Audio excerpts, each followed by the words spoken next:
What is going on, everybody? We're here.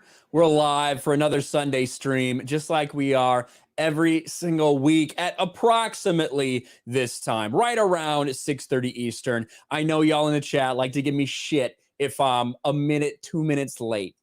All right. Listen, so much of Gary's audience is here. You guys should be used to waiting a little bit. So I don't think 4 minutes is that bad. I really don't. Between Gary's audience and Nick Ricada's audience, I think that 4 minutes late is really early. I think it is.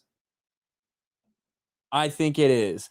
I hope everybody's having a good Sunday. I'm having an okay Sunday. My fantasy football team sucks ass, but luckily the person I'm playing is worse. So that's always a good thing.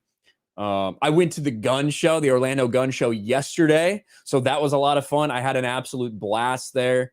They actually put up, oh, fuck, I forgot to make that public on my Patriot Outpost channel. I'll make a short public probably after this stream about one of the booths I saw there, basically just a Let's Go Brandon booth. That was fantastic. And I had a good Thanksgiving. I ate a shit ton. I ate way more than I should have, as I do every Thanksgiving and basically every day. But Thanksgiving is my favorite food holiday. Ain't no doubt about it. I know a lot of people say turkey and ham on Thanksgiving. I'm strictly like turkey person on Thanksgiving, ham on Christmas. That's where it belongs. You might do something else, but you're also wrong. And that's okay. But yeah, I love Thanksgiving, and I had a great Thanksgiving. I hope all you guys did too. And I see everybody in the chat coming in. We had a lot to talk about this last week too. We're going to talk about Seth Rogen more because he's continuing to trend. Like, he is still trending because of how bad his take was. And I assume a lot of you guys saw it, but since the last update, there's been a lot more dislikes on that Santa Inc. trailer, which is just fucking glorious, which we're going to get to. Which we are going to get to. When your watch is the wrong way. Yeah, I mean, it's close. No respect for our time, says Blue-Eyed Scorpio.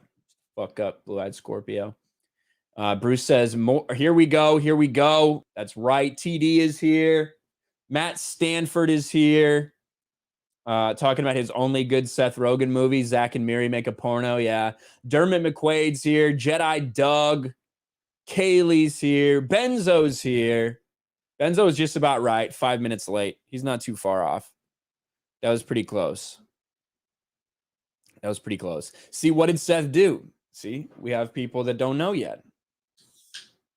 Please don't play the trailer again. Please don't play the trailer again, huh? Saberian Dream says Ryan will never notice me. Just did. What's up, man? I see Trey Courtney in the chat. Alstair Campbell in the chat. JT Gunter, what's up, buddy? We do have a phaser bank, says Drew Pooters. Chunk the Punk, yes, we're going to talk about that ratio. We're going to talk about that ratio. But, you know, Seth Rogen, what he inherently did that got a lot of people's attention was he proved how out of touch Hollywood is. That's what he did. By claiming that, you know, LA is definitely not a shithole. You just have to live with your car getting broken into every year.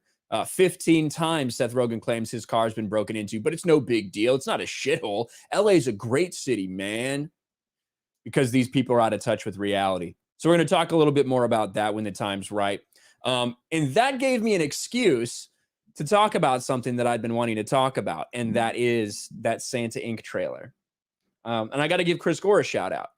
Chris Gore is the one who, Chris Gore is the one who said, hey, there's a trailer here. I think you might find it interesting. And I sure did. I sure did. The new number 2 says, hail, Ryan Kinel. First time catching a stream from the beginning. Glad he had a good Thanksgiving. Thank you. Thank you very, very much. I appreciate that. So yeah, we're going to talk about Seth Rogen a little bit more. We're going to fucking roast him because that's always fun. Specifically, we're going to roast the ratio on this video, proving why YouTube wants to remove dislikes, because most people can't see it. Some people still can, but if you go incognito, you can see everything.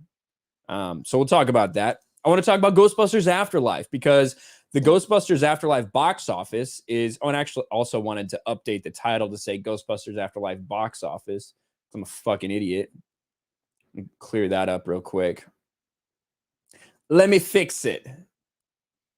Let me fix that because, I think a lot of people at this point, most people who wanted to see it have kind of seen Ghostbusters Afterlife.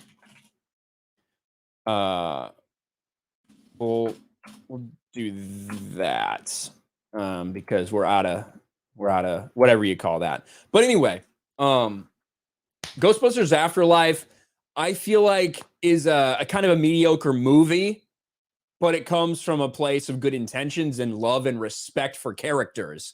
And that's the biggest thing. And Ghostbusters Afterlife is going to prove eventually when it goes on to make more money than Ghostbusters 2016, albeit with half the budget.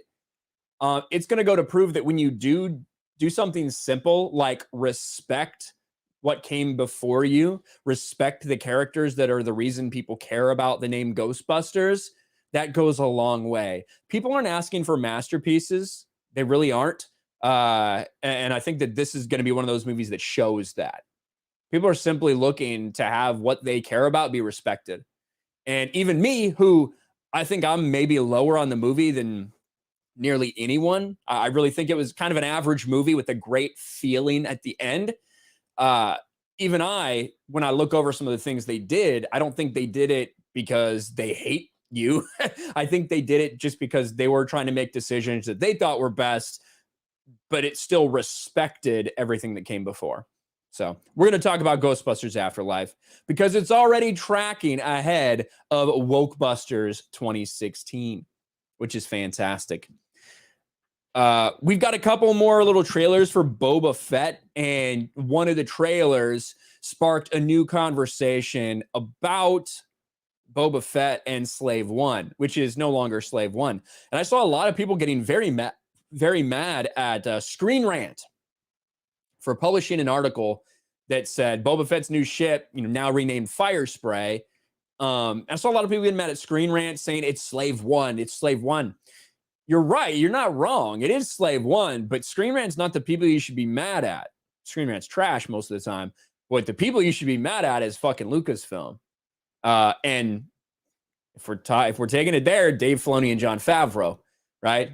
Mandoverse. That's their baby, right? According to a lot of people, that's what we've heard. So we'll talk about that a little bit and the implications surrounding Boba Fett, why they're renaming it, in my opinion, because of what I think they're going to try to do with the character. Fire gay. Let's see.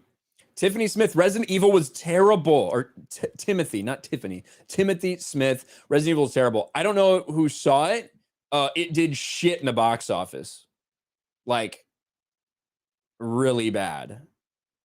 Really fucking bad. So we'll definitely talk about it and roast it a little bit.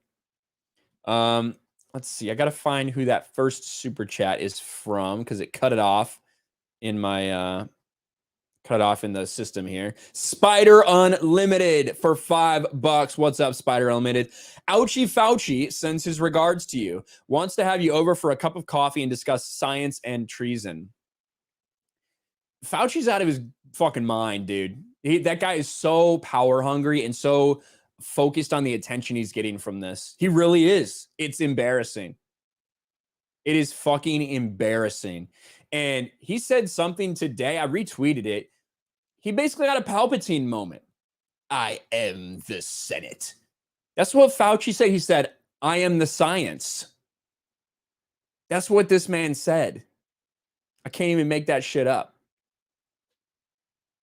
A little fucking freak is what Fauci is.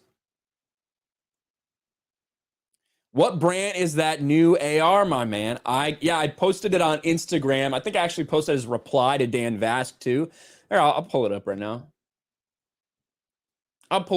now. It's a Springfield St. Victor. That's what it is. But let me here we go. Yeah, Dan asked what everybody get on Black Friday, and I showed him what I got on Black Friday. Now I still need to deck this thing out. I definitely need to get a scope on it. I'm of course going to go to Ride On Optics to get that scope. If you need a scope or if you need optics or anything like that, red dot sights, whatever, go to Ride On Optics, sponsor this channel, and you can find a link in the description for that. But yeah, and I just do want to point out I ratioed Dan Vasc with a gun. I didn't even say anything, just a picture of a gun, ratioed Dan Vasc. So I guess I should actually retweet it instead of just reply. But there you go. I liked it and retweeted it for Dan too. So yeah, Springfield St. Victor. I'm looking forward to customizing this thing. I got it a real good deal. They usually retail for, it's not like a super expensive gun or anything. They usually retail for around $1,000. And I got this one for $699.99 on Black Friday. So I couldn't really pass that up. Couldn't really pass that up. I did not steal it from Bartolo's wall. No, I did not. I should have stolen stuff though. Fire Spray is a George Lucas thing from the prequel toys. Fire Spray is the model type of ship. Slave One is the name. Yeah, so the name Fire Spray, the model Fire Spray, I believe, was first referenced in Jango Fett's backstory.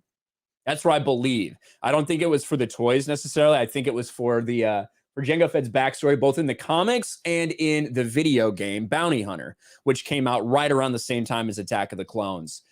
So Fire Spray is the model of that ship, but the reason they are renaming it is because they don't like the word slave. That's why Disney is officially renaming Boba Fett's starship. So it does have a root in, where the model comes from, but it's not like some mistake or misunderstanding. They're doing it intentionally. Where am I? Best time is now for $10. Hey, Ryan, what sad new franchise ruining movies do you have to look forward to in 2022? I have no idea. To be honest with you. I think that, I don't know what's coming out in 2022. I don't think Indiana Jones is. I think that's back to 2023 now. So I don't know.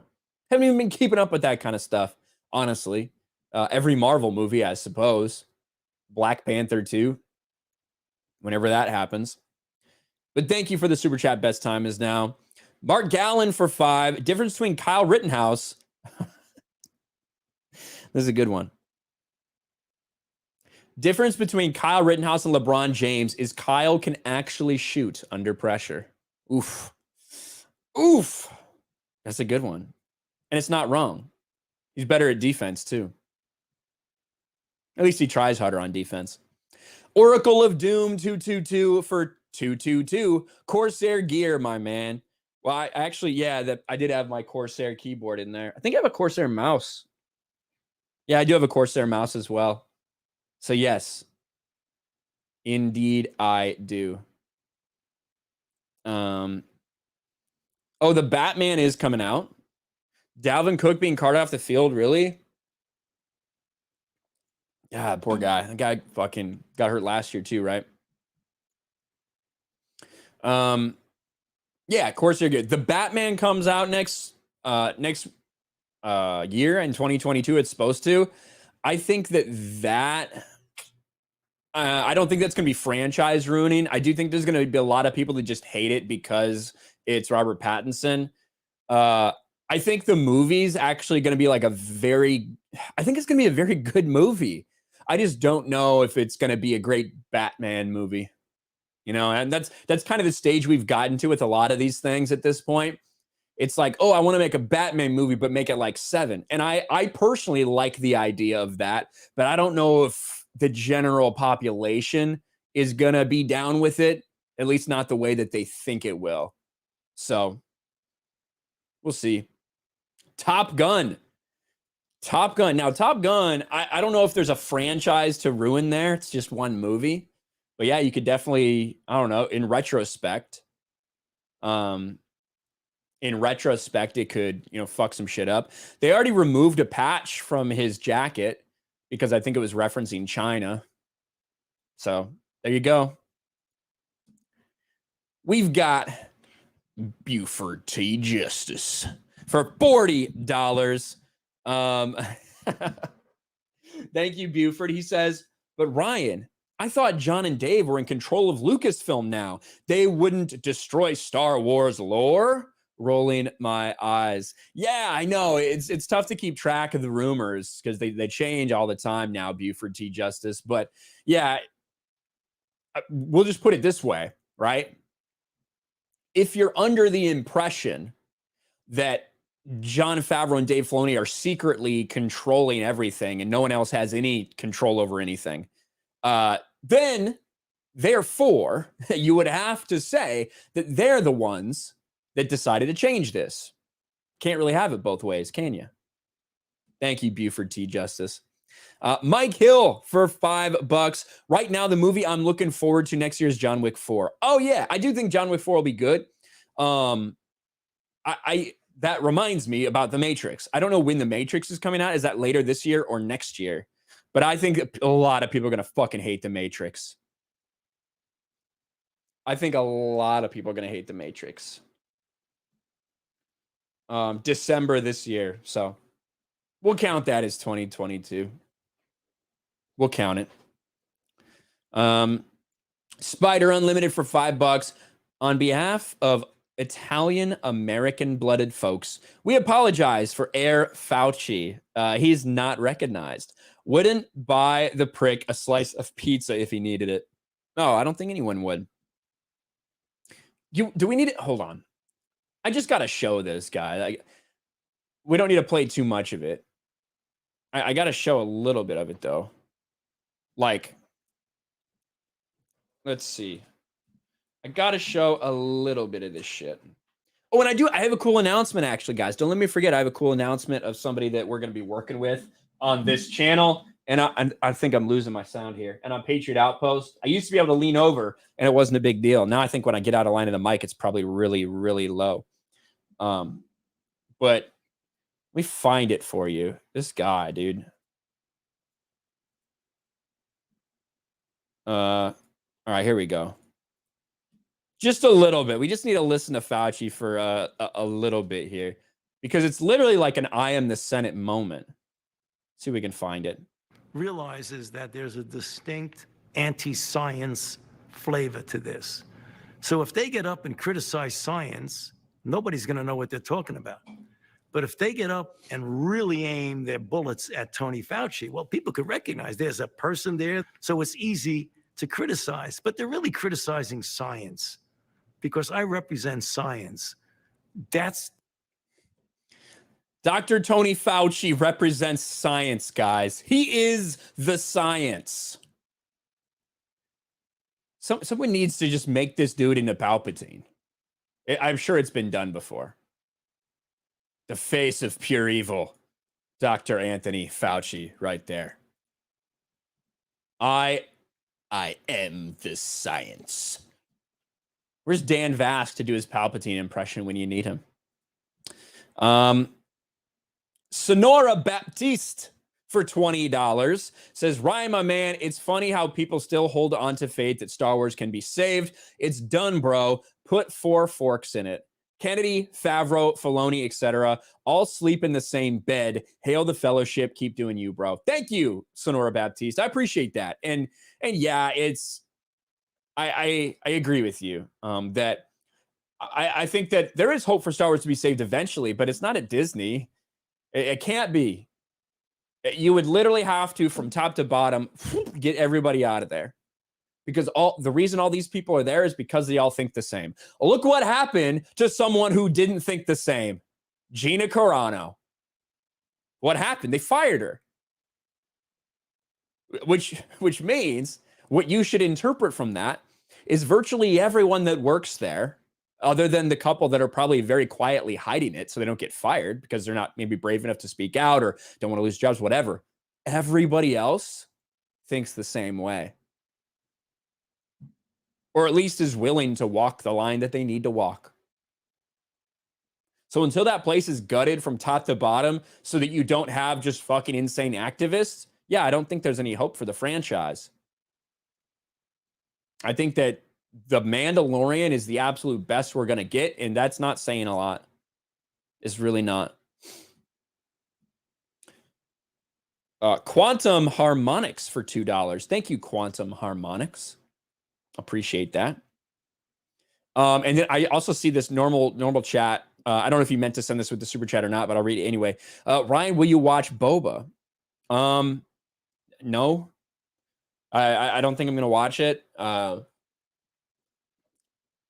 might, if people talk about stuff and there's a controversy within it, I'll probably go try to find a good copy of it, so that I can actually witness what they're talking about. Because I don't like to speak about shit in depth without knowing exactly what's going on. So if that were the case, that's probably what I would do. And they're very easy on these streaming services to find stuff that you need to, especially when you got a VPN. That's all I'll say about that. But as far as, am I going to sit there at midnight and wait for it to come out so I can review it, whether to shit on or love it? No, I'm not going to do that. Because I have no need to review it in that way. So we'll see. I'll wait till I hear about something that people think was strange or something in reference to lore or canon discrepancies, and then I'll talk about it. I'll see the applicable part that I need to see. DB for $5. I'd rather watch paint dry than watch anything with Seth Rogen. He's not funny at all. Never was. I think he has I think he has some funny moments. I think he has some funny movies that he's in. I don't think he inherently can carry a film, or, he needs an ensemble cast to be able to play his shtick, because I feel like that's why, was that North Korea movie maybe James Franco? I feel like that's why that didn't work. It was just him and Franco. They were both doing shticks, and there was really nothing else to play off of. And that's one reason I just feel like it didn't work very well. It wasn't that funny. It got a lot of attention because it got banned, or pulled from whatever place it was supposed to before Netflix picked it up. But yeah. Travis Johnson. What's up, Travis? With a $20 super sticker. Thank you very much.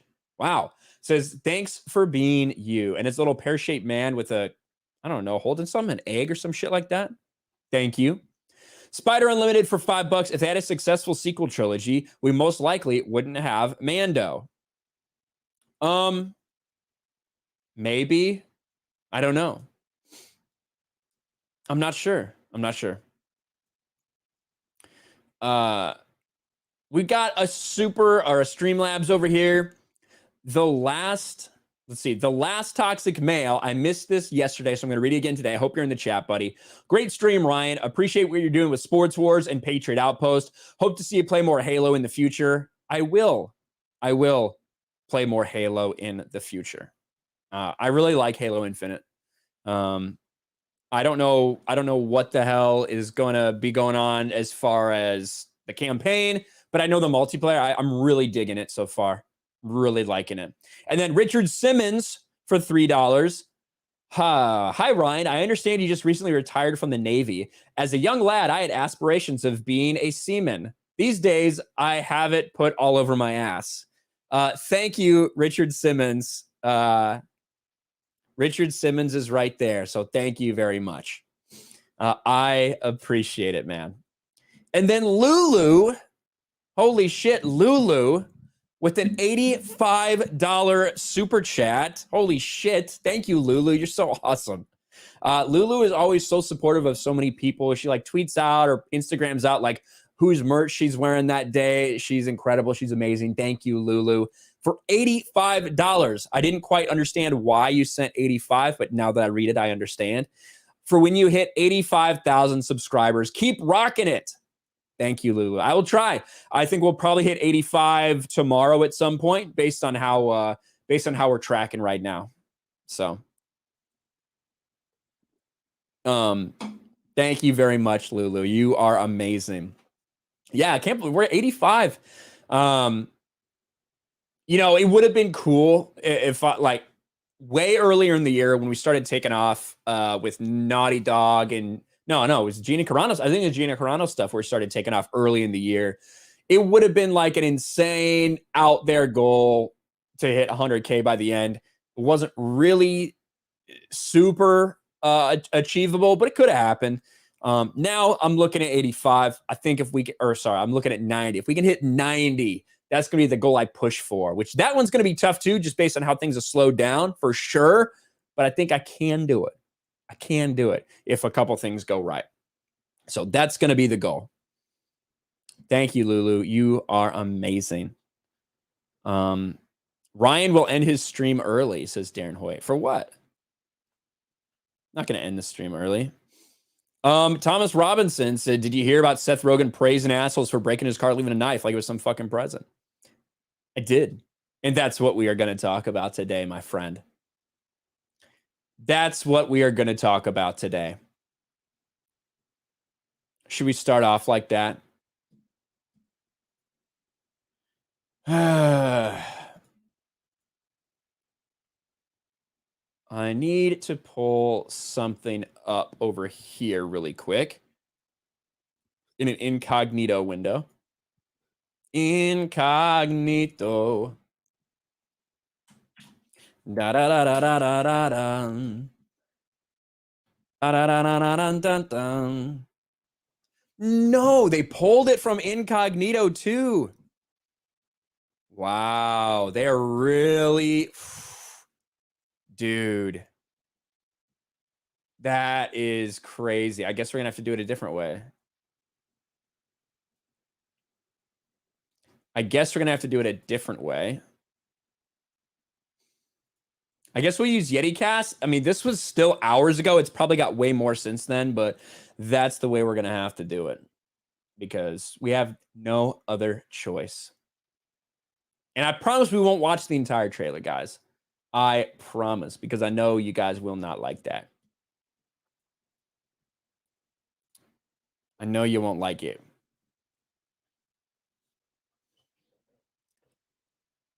We got a super chat really quick from Mike Hill for $10. North Korea is a messed up country with executing anybody that watched smuggled copies of Squid Games. I heard rumors about that potentially not being a true story. But I need to look more into it though. I did hear that story, and then I saw some other conflicting reports, I guess we'll say. But yeah, I did hear that story come out there, Mike Hill. It's pretty fucked up. You never show up in my feed. That's messed up, Leo. Maybe if you turn notifications on, I'm not sure if that helps at all. I know, listen, there's fuckery going on at YouTube. We know there is. A lot of people have been unsubscribed to my channel, multiple times. That's just something they do, and it's something we have to deal with, unfortunately. But we keep on pressing on. Keep on pressing on. Nurse says, nice mic. Thank you. I'm really loving this mic. I'm really loving this shit. What? Buford T. Justice for $20. Ryan, go watch the new Halo Infinite live action trailer. First half of the trailer is woke as fuck. I will. Someone can find it for me. I will check that out after we do the Seth Rogen bit here. Thank you, Buford T. Justice. I appreciate the update. Of course it is. Of course it is. And then Derek Mullins for $5. Seth Rogen wouldn't be anything without Adam Goldberg. Superbad was funny as heck, but you are talking 20 years ago. Yeah, and it was good. I think he's written movies that are funny, you know what I mean, or been involved in the creative process for movies that are funny. I just, as an actor, I don't feel anything for him. You know, nothing. He's been in some okay shit. This Is the End, I think, is really fucking funny. But yeah. I spelled Rogan the wrong way in my title. God damn it. Did I really? Hold on. Let me fucking fix it. Seth Rogen. Is that what I did? Now I gotta fucking fix that shit. I did it like Joe Rogan. Seth Rogen. Did I do it for my first video too? Now I'm fucking... Paranoid about it. I did. I've misspelled it in every one. How are any of these getting views? If I misspelled this dumb fucker's name.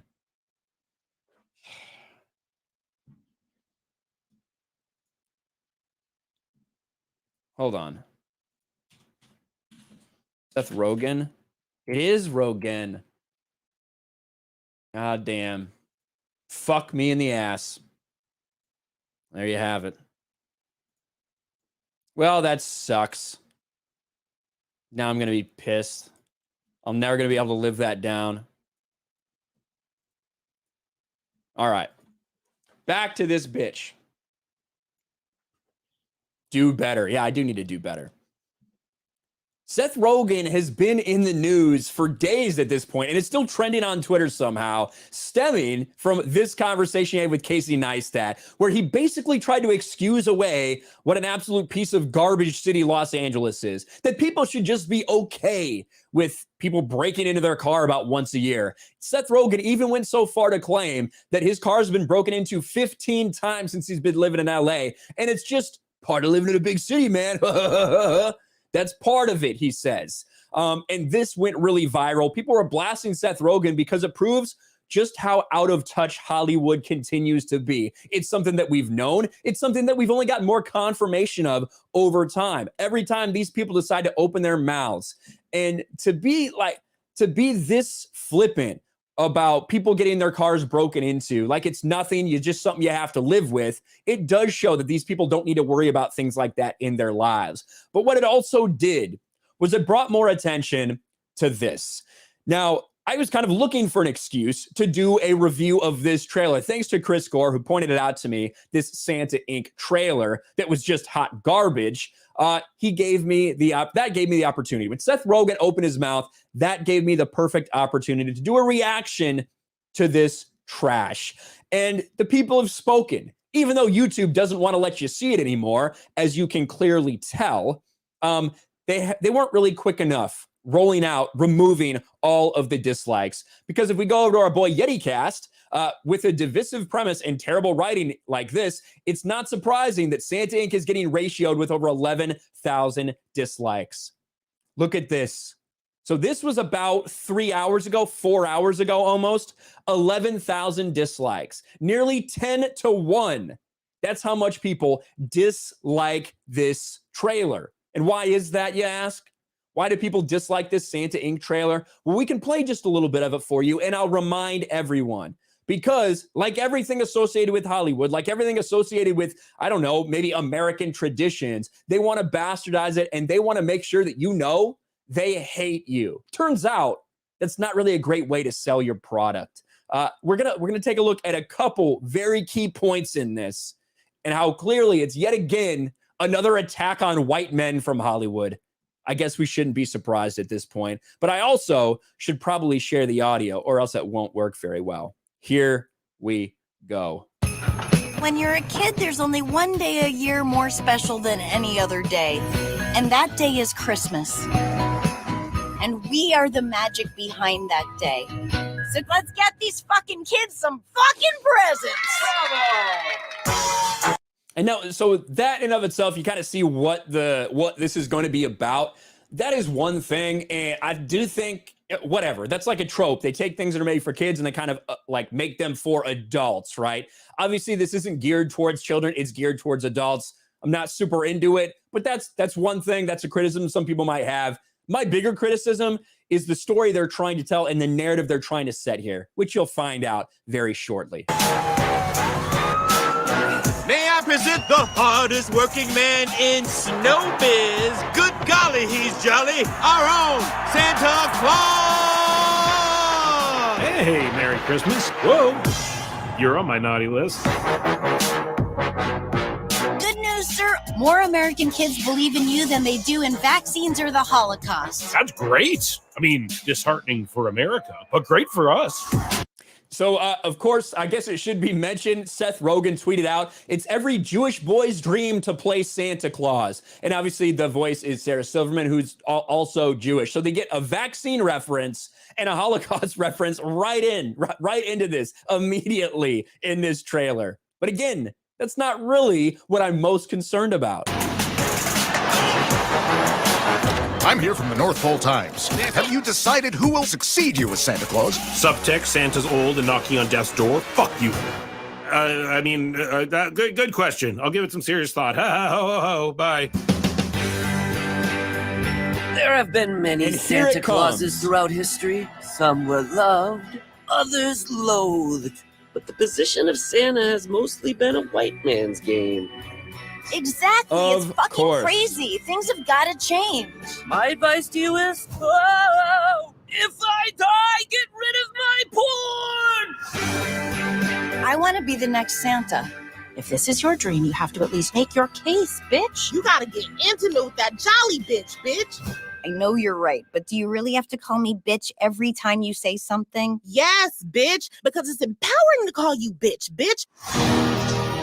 Of course. Let's go over what we know. Here we go. Santa and the board are all male and all white. They play golf, drink, smoke. And the rest of the trailer is basically this. It's just saying that these people are dumb, that these people are evil because they're all male and all white. It is once again more Hollywood garbage, which I guess it shouldn't surprise us that then the reaction is this. 90% of people dislike that. Even though YouTube has removed the dislike button for nearly everybody by now, people are still disliking this. And I wonder what all the top comments are. Well, there's me. That didn't get too many because I was pretty late on that. But it's a damn shame YouTube removed the dislike ratio. Look at that. More people believe the earth is flat than people believe Silverman and Rogan are funny. I rate it 10 out of... Oh, I'm not going to say that one. You guys just can't leave us or anything we do not like alone, can you? You literally will never leave us alone no matter what. For those of you that can't see dislikes, it's sitting at 9,700 thumbs down. You know, so all of the comments are saying exactly what everyone is thinking that watches this. This is trash. This is hot garbage. And the people that are making this, not only do they hate Christmas, but they also hate you. And that is blatantly obvious. So it's a good thing that Seth Rogen is getting raked over the coals for this because he absolutely deserves it. Not only for being completely out of touch, but for this travesty of a trailer. These fucking people, man. Ugh. Let's see. What kind of microphones are they using? The sound quality is terrible. I don't know how it sounds for you. It doesn't sound that bad for me. I mean, their voices sound terrible because they suck. Like, why would you want Sarah Silverman and Seth Rogen to be voicing something? Ugh. Ugh. I wouldn't.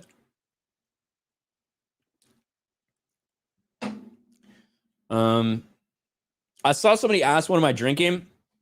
I'm drinking like the laziest thing you can drink. I'm drinking Jack and Coke that's already mixed. That's what I'm drinking right now. So there you have it. Julian Borges for Canadian 2. Divide and conquer by race, gender, you name it. Absolutely. Absolutely. Then Julian Borges again for $2. Merry Cringemas. It is fucking cringe. You're not wrong about that.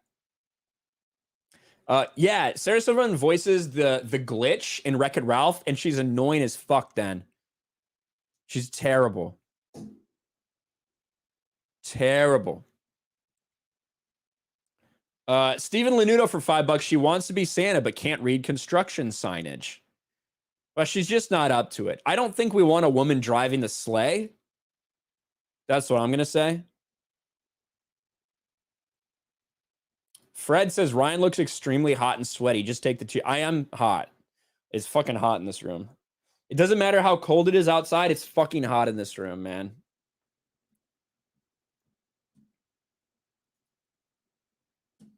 All right, let me check Streamlabs here. Still only Richard Simmons talk about what happens to his ass every night. That's the last one we got from Streamlabs. Why is Seth Rogen such a piece of shit? I don't know. All I can think about is that I misspelled this motherfucker's name now. That's all I can think about.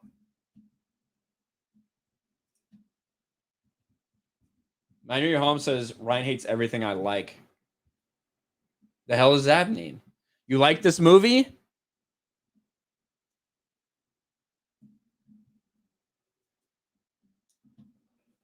I hate what this movie looks like. That must mean you like it, weirdo. All right. Fucking Seth Rogen. I did just see this Halo thing.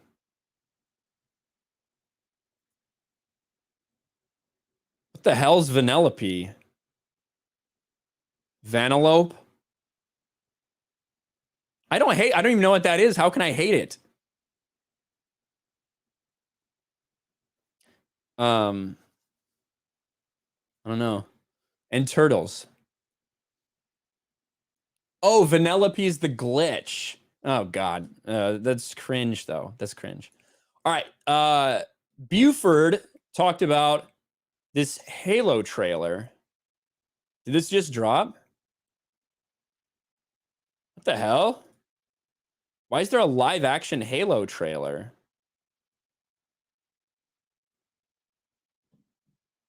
What? All right.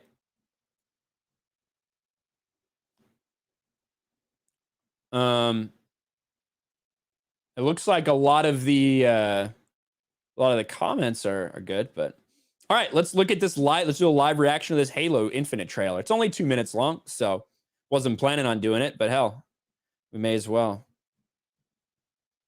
Let's see what this is all about. Xbox sound.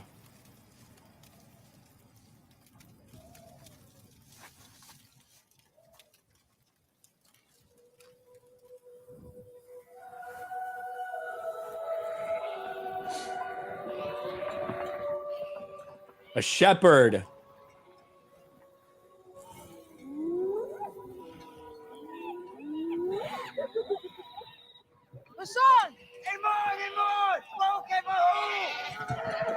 Two shepherds.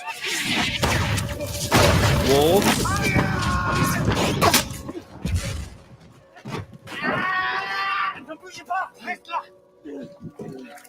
All right. Oh, fuck.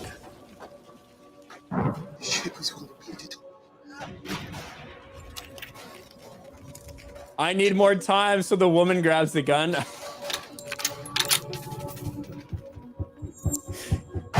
Got it. Okay.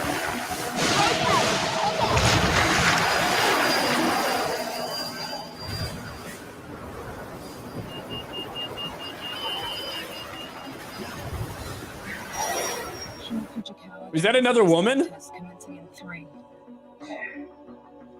There is a suspicious amount of women in this trailer, I will say that.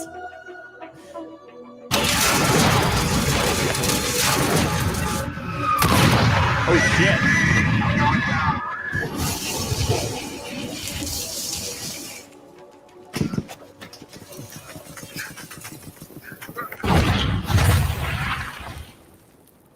Wrecked.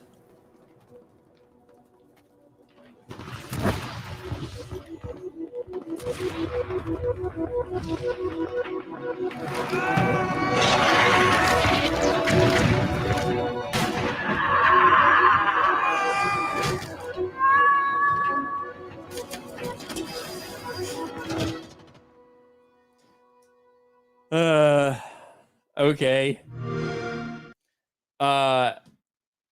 Listen.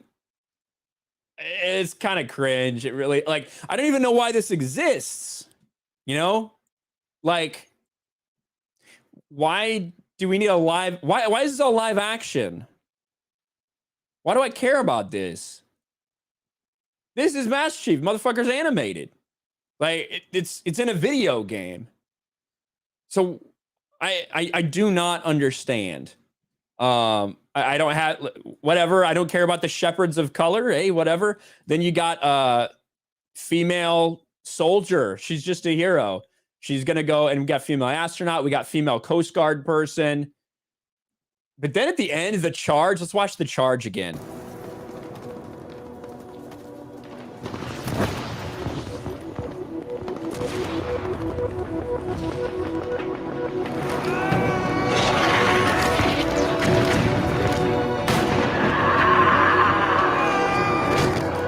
That was just cringe. I don't know. Like I know I know from David Hart, like, yeah, we've had the live actions before, and I've always thought they were weird and strange, but like this one just seems so fucking completely detached. Like, what does Shepherds have anything to do, and how are they connected to what Master Chief is doing hundreds of years from now? You know what I mean? I don't get it. I don't get it. But yeah, I mean, I still like playing Halo Infinite multiplayer, especially because it's free. But they're strong and independent. They're strong and independent. Yes, they are. Well, thanks for letting me know about that, Buford. That was a little her running at the end with the scream is a little cringe. And there was a suspicious amount of women throughout history.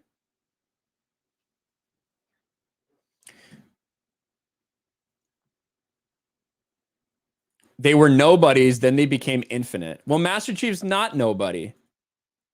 I see Jane here. What's up, Jane? What's up, Jane? The official full-length trailer. Whatever. Little bit weird. All right, let's Halo 3 was the last one. You mean the last Halo because all the ones after that have sucked? Is that what you're saying? Or you're saying the trailer live action one? All right, we got some super chats to catch up with, ladies and gentlemen. Thank you for being here. I think next on the list we're going to talk about Ghostbusters Afterlife. We've also got to talk about Boba Fett, don't we? David here for $5. What's up, David? Says, for what it's worth, I've been following the news for Infinite's campaign. I've seen zero wokeness in the actual game. Seems like this was just it. Yeah, like I know a lot of people made a big deal about the body types. The fact that there's not a like male or female body type. I think there's just 3 body types in it. And that you got some people upset, I guess, but I didn't really notice it too much. But yeah, you're right. I agree in general. Vicky Love. What's up, Vicky? For $5 says, love your content. Keep up the good work. Thank you, Vicky. I appreciate that. It means a lot. Gerald Armstrong. What's up, Gerald? For $5. Just watch classic movies. This new shit ain't worth spending $20 a ticket. No, well, and that specifically is going on HBO Max. That's where that Santa shit's going. Yeah, that's where that Santa stuff's going. They're straight up on HBO Max. Don't set your expectations high. It's made by 343. I like. To me, I already have all I need from Halo Infinite. Multiplayer is just in beta, effectively, but it's still really fucking fun. I think that the multiplayer is really good and it's fucking free. I don't really give a shit about the battle pass because I don't need to get it for cosmetics. It is what it is. Because I don't think that's going to affect gameplay very much. And I've been playing a lot with Ripa and Lethal, and I really dig it. So the campaign could be fucking dog shit, and it probably won't affect me too much because I don't think I'm going to buy it. But I guess we'll see. Ian So Forth became a channel member. Thank you, Ian. Thank you, Ian. There's a 20-second promo that shows the Master Chief part only. That's pretty good. That's appropriate. That is appropriate. Gerald Armstrong for $5. Inside question for Ryan. What rating do you think Master Chief is? I don't know. You think he's a fucking gunner's mate or something? Or a SEAL? Or I don't know.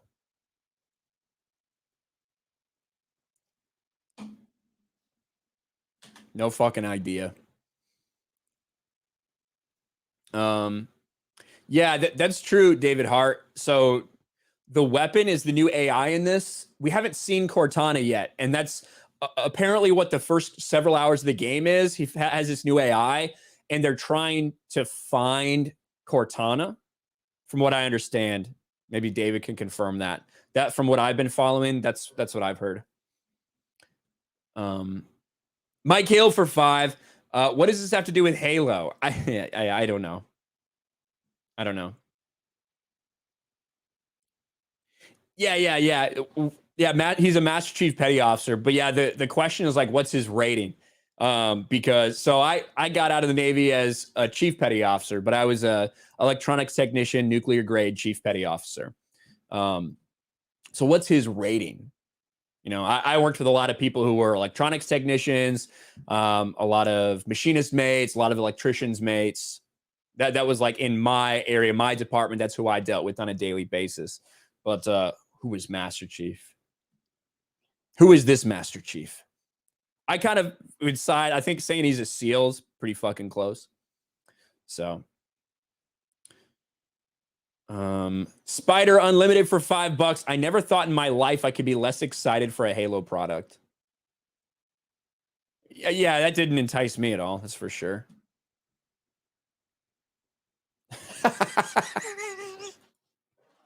No, he's not. No, he's fucking not. Windchild, no, he's fucking not. For $10, Matt Chief is definitely deck department. He is not fucking deck department. I refuse to believe that. I fucking refuse to believe that shit.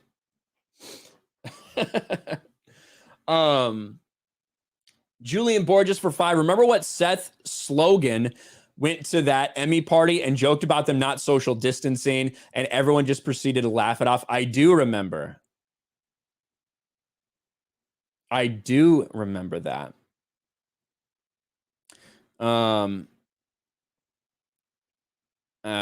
Yeah, it was, well, I laughed and made fun of him because how cringe he was and how unfunny the bit was. Jesus Davila for 5. Ryan, is there's a 20-second promo of that's Master Chief part only. Thank you again, Jesus. Julian Borges for Canadian 2. Kevin Smith has resting soy face. Yeah, he definitely does. He definitely does.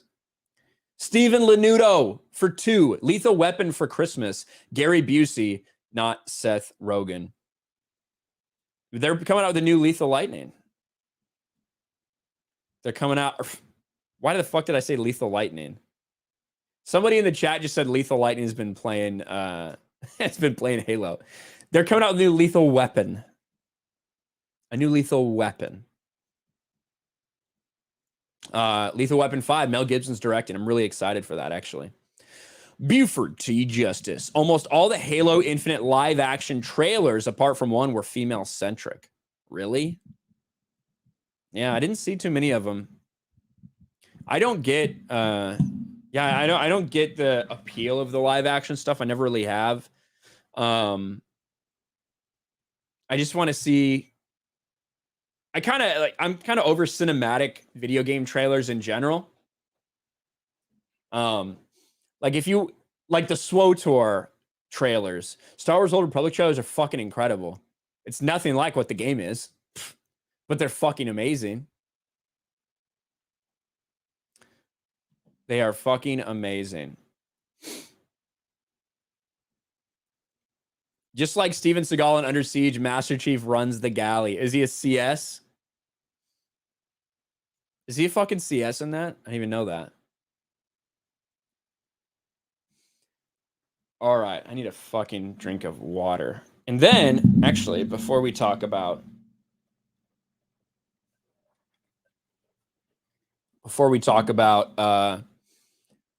Ghostbusters Afterlife,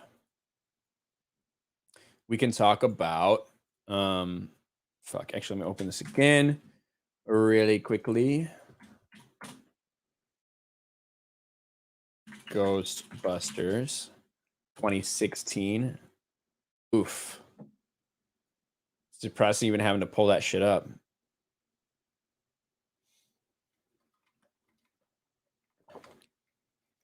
I want to talk about something that's in the description. Now, I just want to talk about it and kind of announce it.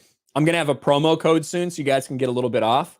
But Flip City Magazine approached me, a couple months ago, and I've been reading some of their stuff, and it really is funny. I'm going to be talking about this probably a lot over on the political channel because it's probably a little bit more appropriate.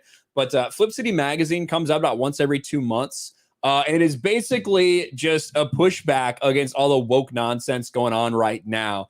And it really is funny and creative. And they're basically just trying to get a different perspective that's not out there right now. You know, again, a pushback against all of the woke things. And so I've got a couple things right here that I've been reading through from them. There is a link to go to their website in the description, and that is an affiliate link as well. So if you want to support the channel, you can use that link to go there. Again, if you wait till next week, I'll have a promo code where you guys can get 10% off. But I'm really excited because these are good people doing good things, a lot of shared values between, I think, a lot of you guys and them, and obviously myself. So really looking forward to doing more stuff with them in the future.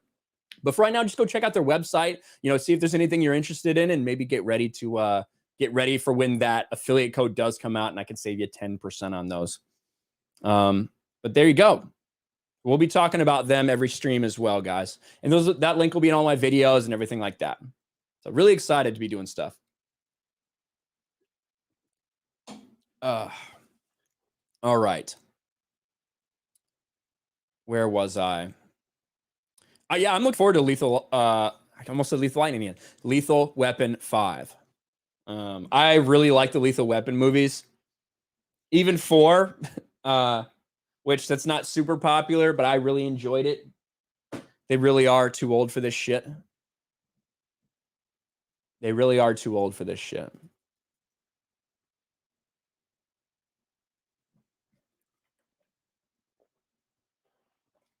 Somebody already clipped that part where I said Lethal Lightning.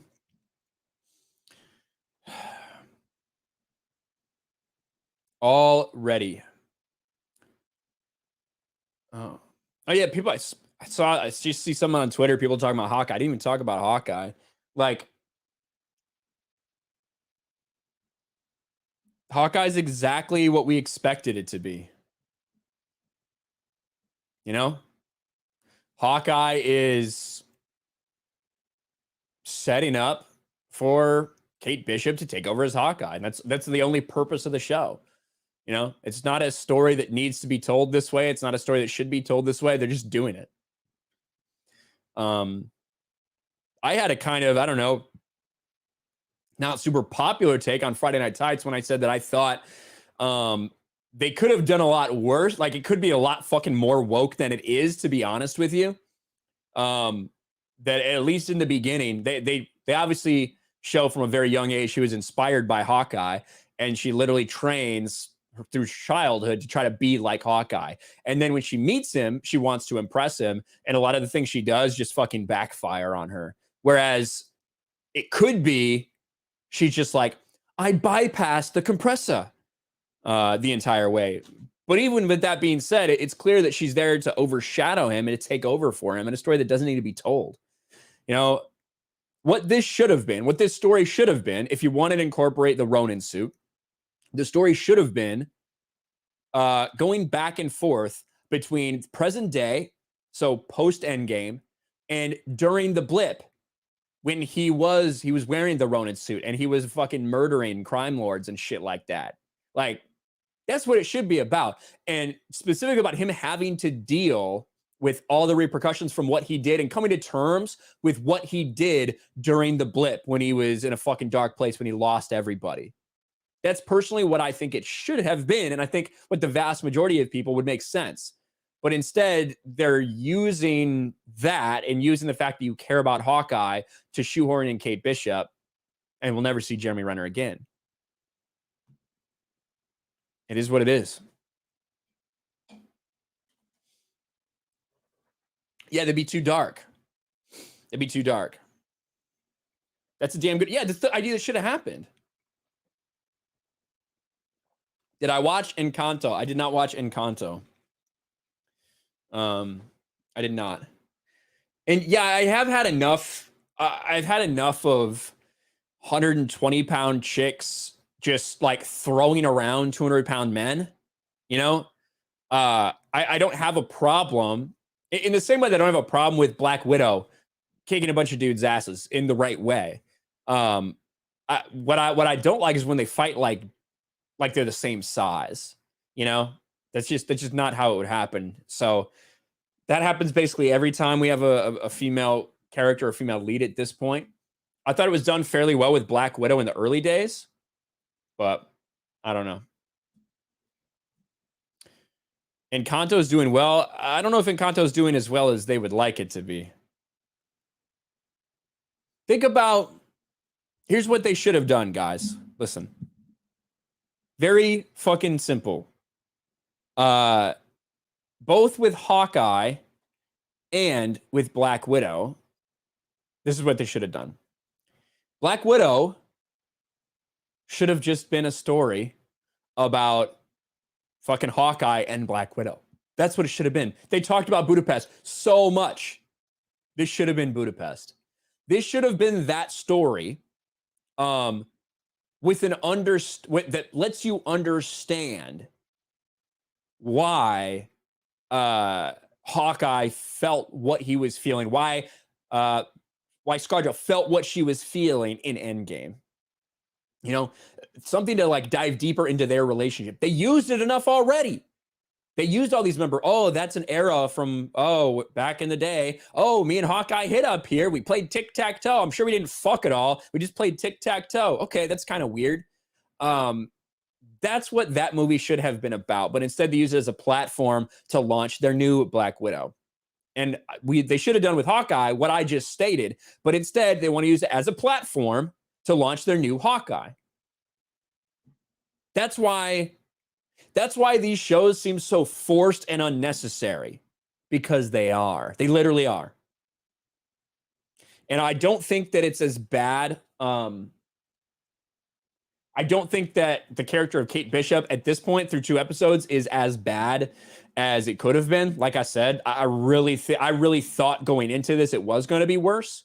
But you know, it's still there and you understand where it's headed. You understand where it's headed. That's pretty good. I just saw Steph's tweet. Hold on.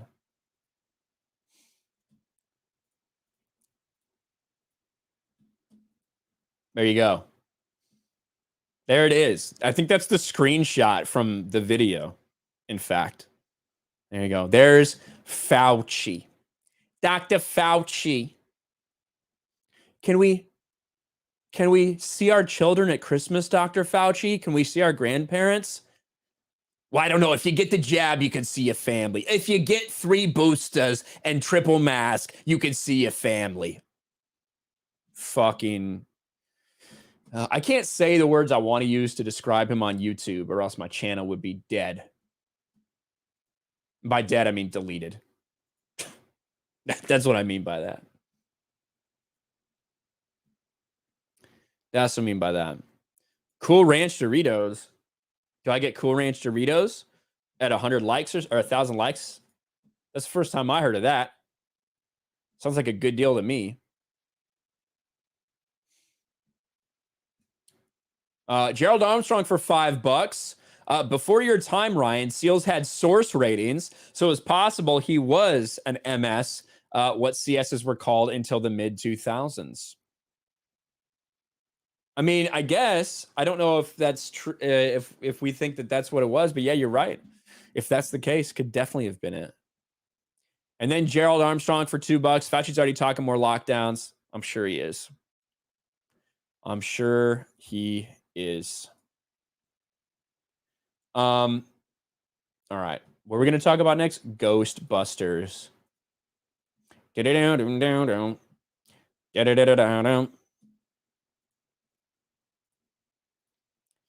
All right.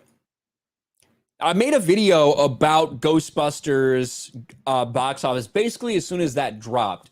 But I still wanted to talk about it here because obviously not everybody catches all the videos. Some people don't even see me in their sub feed. Some people don't get the notifications because that's just how YouTube is.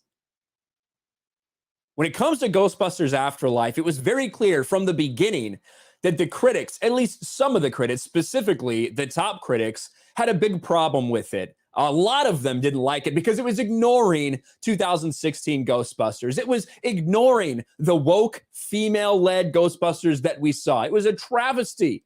That movie bombed. But of course, the critics liked it, didn't they? The critics liked Ghostbusters 2016. The audience did not like it. Incredibly divisive. Just like we've seen these gaps with a lot of other things. Well, when it comes to Afterlife, look at how the audiences responded. The audiences loved it. Now, I've said my piece that I would say it's an average movie. I would still give it a positive rating if it was like Rotten Tomatoes, so it would count towards that positive. But I think that all people are really asking for is to be respected. And I do think, even with some of the, I don't think they should have focused so much on children in this. I really don't, and I'll get to that in a little bit. But with these results, it's hard to argue because with the box office haul over Thanksgiving weekend, Ghostbusters Afterlife, with a budget of $75 million, is already outpacing Ghostbusters 2016, which had a budget of nearly $150 million. You can look right here. Ghostbusters Afterlife with a $24 million second weekend. That does not include the Thanksgiving Day haul, which was sizable, to be sure, which is about $10 million for Ghostbusters Afterlife. Only a 44% drop. Again, a really, really solid hold for Ghostbusters Afterlife. And when you compare that to Ghostbusters 2016, through those first 2 weekends, let's look at this. Weekend box office performance, total gross after the second weekend, $86 million. What do we have for Ghostbusters Afterlife? Already at $87 million.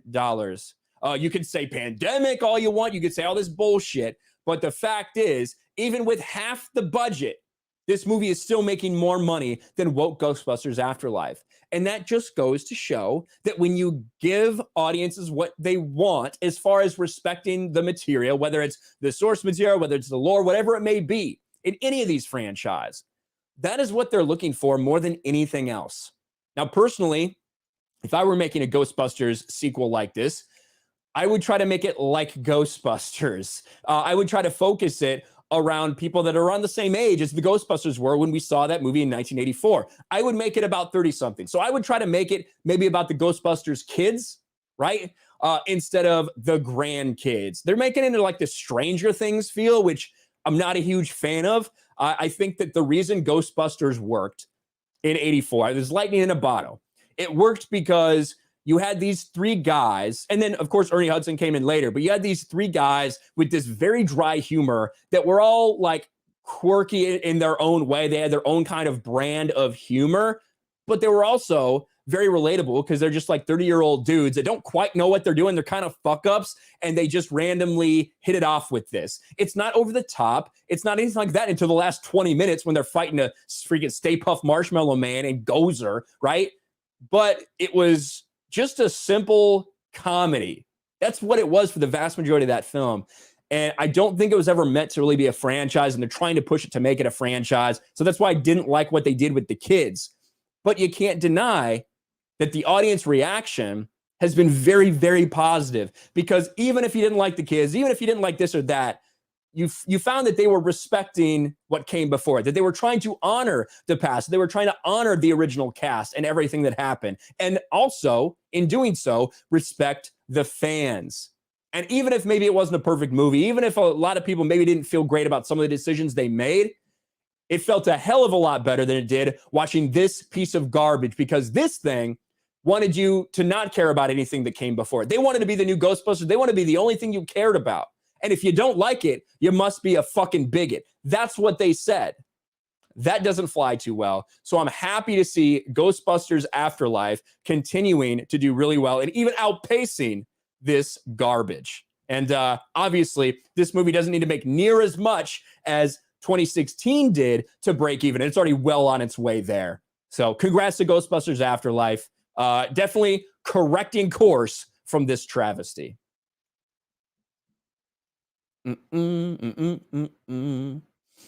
It's excellent fan service. You laugh, you cry. It's great. I would say that, like, some of it was over the top. I think that some of the things they did were over the top, like just a lot of just throwaway references to things. But it was like them trying, you know.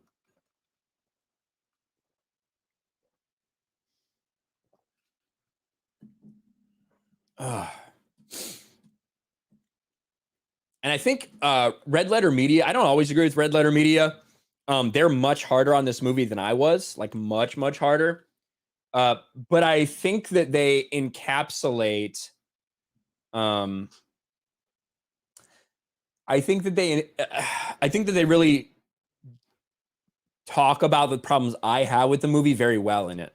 And some of the ways that they kind of overuse some shit and the decisions that they made to go with the kids. Because they wanted to do a Stranger Things.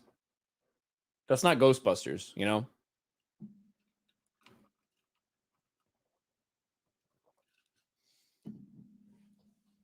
Yeah, man, the ending, everybody's going to feel something in the end. You will.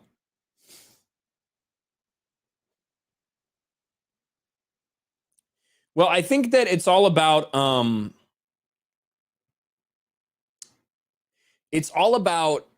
fan service from the right place. For instance, when it comes to things like The Mandalorian, or what's probably going to happen in Book of Boba Fett, I feel like a lot of that is extremely hollow. It's like, oh, you remember this, right? Oh, you remember this, right? Oh, you remember this character, right? And they they didn't have any character development basically for the character you're supposed to think is the main character in Mando season 2, like at all. Not really. Not compared to all the other random cameos they fucking had. So in that case, I think that fan service, purely to jangle keys in front of an audience is not good. I think there has to be some form of heart and shit behind it. And that's why I thought that this was done that way. Yeah, the who you gonna call line, it was pretty cringe.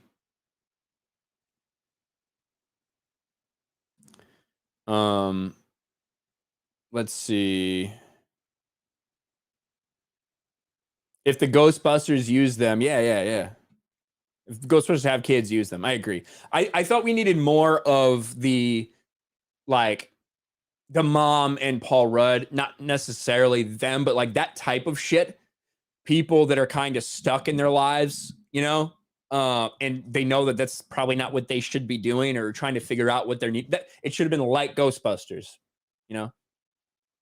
And the idea that Egon, who was just this fucking genius, that nobody believed him.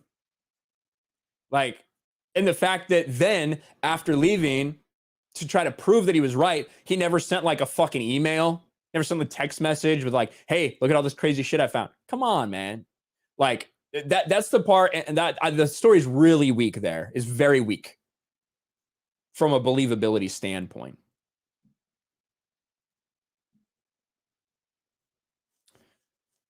Well, it explains why Egon left, but that doesn't explain why nobody believed him. Like, you've been through all this shit together, and you realize, you know that Egon's a fucking genius, but he leaves. And then Egon never tries to contact them again.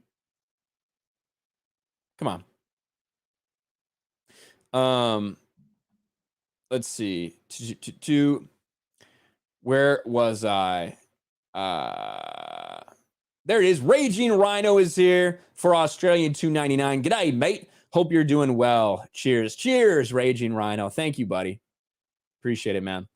Gerald Armstrong for 5. I don't want to support Dan Aykroyd because of his cancel culture support. Yeah, Dan Aykroyd's he was only in this movie for about fucking, well, I guess that's spoilers if I say how long he was in it, isn't it?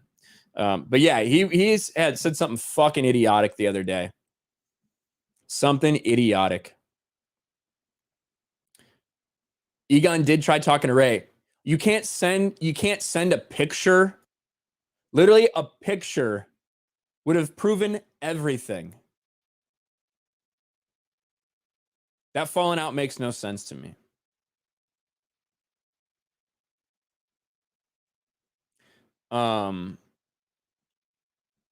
Let's see. Steven Lanudo for 2. Drunk whale joke in Afterlife was better than 2016. Yeah, all the jokes, even the really bad ones, were better than 2016. Mike Hill for $10. My only problem with the movie is how the granddaughter learned how to pick a lock, and if she fired the proton pack, would have knocked her on her ass. Yeah, I did have a problem with that. Here's why I had a problem with that. Like I said, I think that even all the problems I have with Afterlife, I think it comes from a good place, like good intention. So that I'm not super as hard on it as I think maybe I should be. But yeah, the daughter or the granddaughter she's fucking good at everything. She's an electrician. She's picking locks. She's fucking figuring all this shit out. She's perfect, right? She's a genius. That's the explanation. The explanation I get when I bring that up, people are like, she's Egon Spengler's granddaughter, of course. It runs in her family. It runs in her blood. It's in her genes. My response, so you must be fine with Rey Palpatine then, right? She's not a Mary Sue anymore.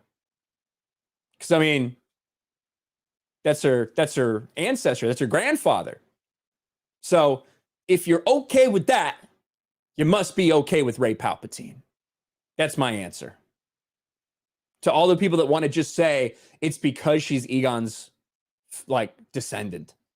All right. So is the fucking kid, the guy. He doesn't seem too he doesn't seem nearly as intelligent as she is, but that's like the explanation. Little critique that I have of the movie. Little critique I have. Trigonometry skills are learned genetically. Yeah. Mark, that's more of a problem I just have with like people's way of explaining shit. I feel like people, some people either like they really want to like things, so they'll come up with reasons to like it, or they might really like to hate things, they'll come up with reasons to hate it. And I try to like fucking stay out of that. Not that I don't have my biases. I definitely do. I do have my biases for sure. But I try to realize them and try to like with Hawkeye, right? I try to look at it from a as unbiased perspective as I can while also acknowledging the shit that I do just inherently feel about it. Doesn't always work.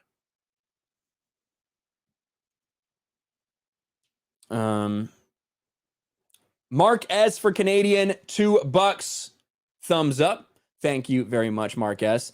Ron Type for 125 yen. Is that yen?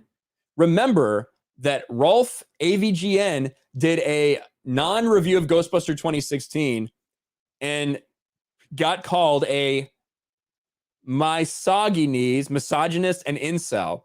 I wonder what he thinks about Afterlife. Huh. I don't even remember. That was like 5 years ago, huh? Don't even remember.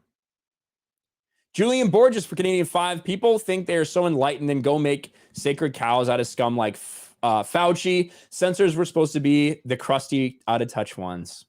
Yep. Not wrong, Julian. Fred Sacco for 5. Really bummed they didn't give Melissa McCarthy a cameo as the Stay Puft Marshmallow Man eating egg rolls and blasted into a pile of cholesterol. That would have been good. That would have been good. Julian Borges for Canadian $2. It's a fixture of the culture to emasculate men. You are not wrong. Not wrong, my friend. Dan says Egon was helping her through the entire movie, not just at the end. That's how she was able to do it, in my opinion.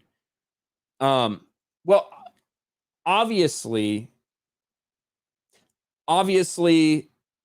he was leading her to certain things, right? But for some things, like the proton pack, she picks it up and she's like, oh, it's missing one of these. Like, she immediately knows what part of it is like missing or whatever. And that's just a little ridiculous. Now Egon helped her find it, but she just immediately identified like what was wrong with it and what was missing from this like random piece of equipment, which I thought was a little silly, but that doesn't explain how she was able to fucking rewire her house or how she was able to fucking pick locks and shit. Just inherently, she's just really good at everything.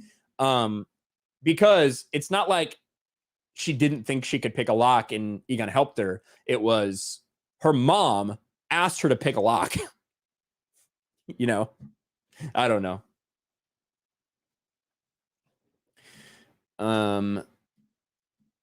Julian Borgia. Oh, I said that one. Thank you, Julian.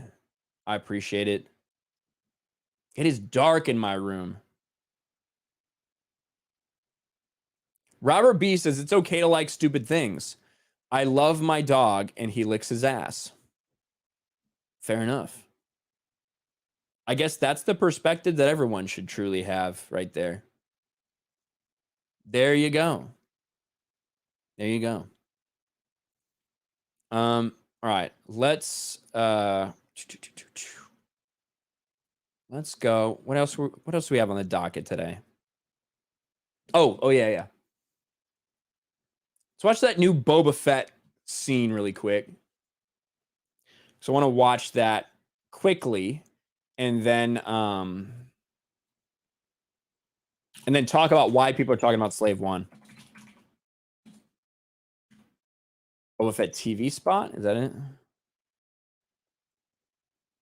I like how this is funny. When I search for it, Star Wars Theories thing appears ahead of it in the search results. That's just funny. That's just funny. All right, we've got that. Let me actually put this in the right place, though. Man, I got so many fucking tabs open.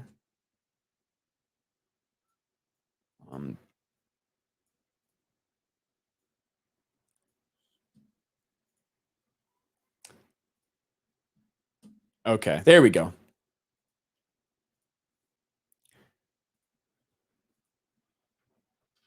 All right, put my headphones in so I can hear it. There's not some fucking echo.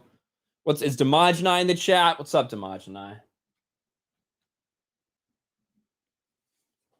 What's up, Demajani?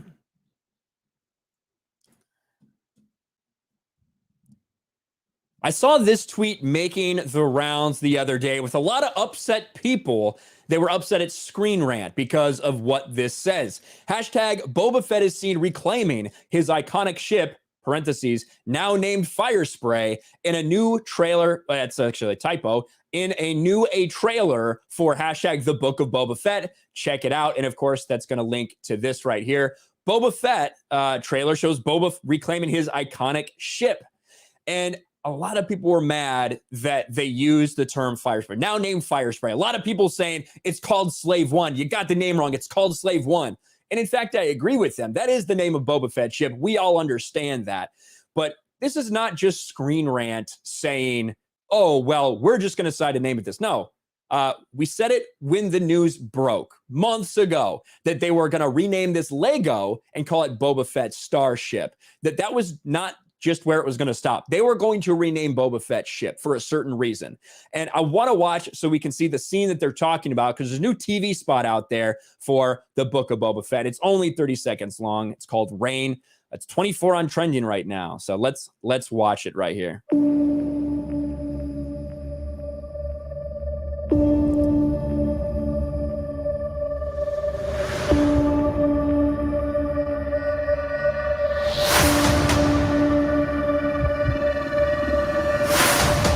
Right there, of course, we have him reclaiming Slave One. He's still in his outfit. Looks like before he's, actually put on his armor again and all of that stuff. So let's continue.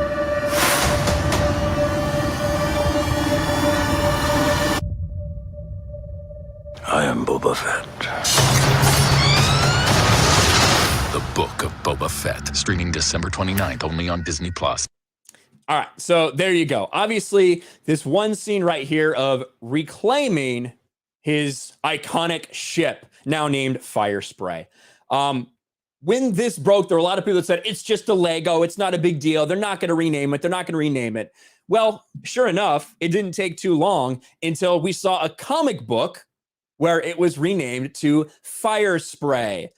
For Star Wars Bounty Hunter, Slave One is a name that should prove familiar to big Star Wars enthusiasts, but it will now remain a part of history. During the first ever LegoCon held in June, the iconic cruiser was renamed to Boba Fett's Starship. The comic universe is set to welcome this change as well, albeit in a different form.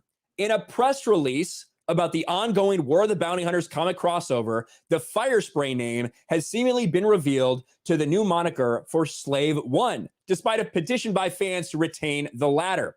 Alongside the description for variant covers that will feature some of the greatest bounty hunters from the galaxy, the document also shared blueprints and images of the ships, including Boba Fett and Fire Spray. You look at all these other bounty hunters, right?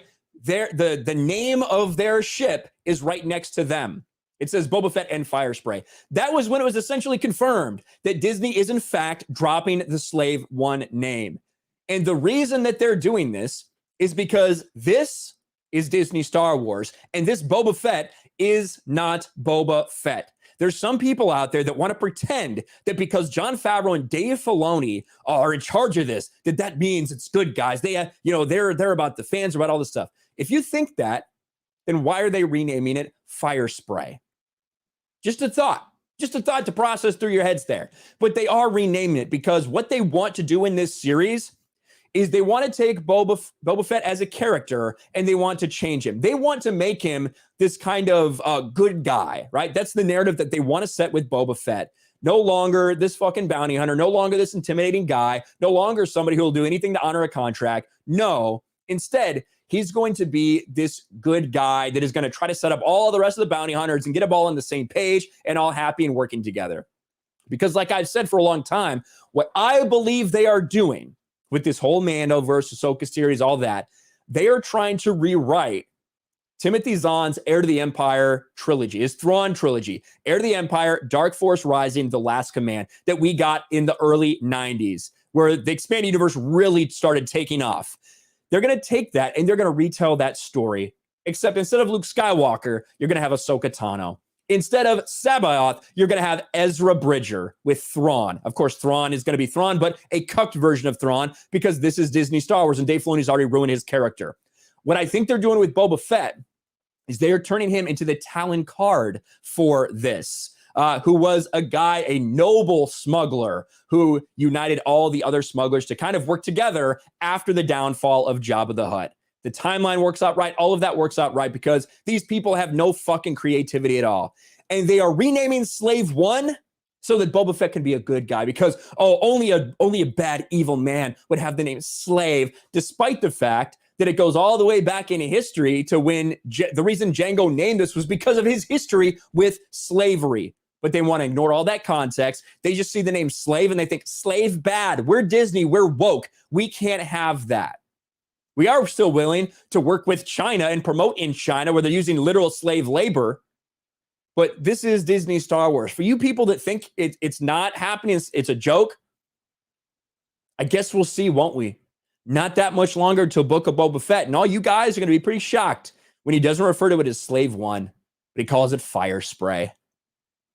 This is not Boba Fett, guys. It doesn't matter if it's just because you like this person a little more because they're running this part of Disney Star Wars. This is Disney Star Wars through and through. Jon Favreau, Dave Filoni, and Kathleen Kennedy are all on the same page, whether you want to believe it or not. That's just the truth.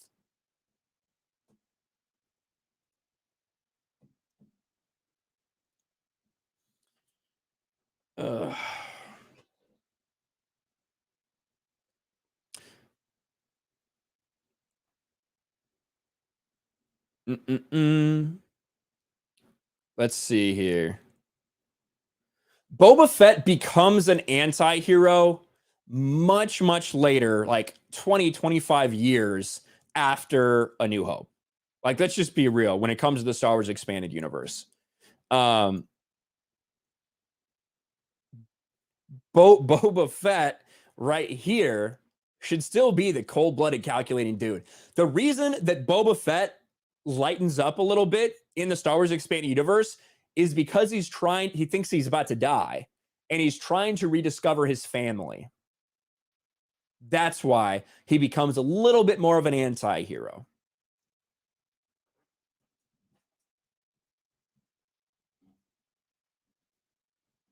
Where's the hope? Black pills get body bags. Yeah. Sorry.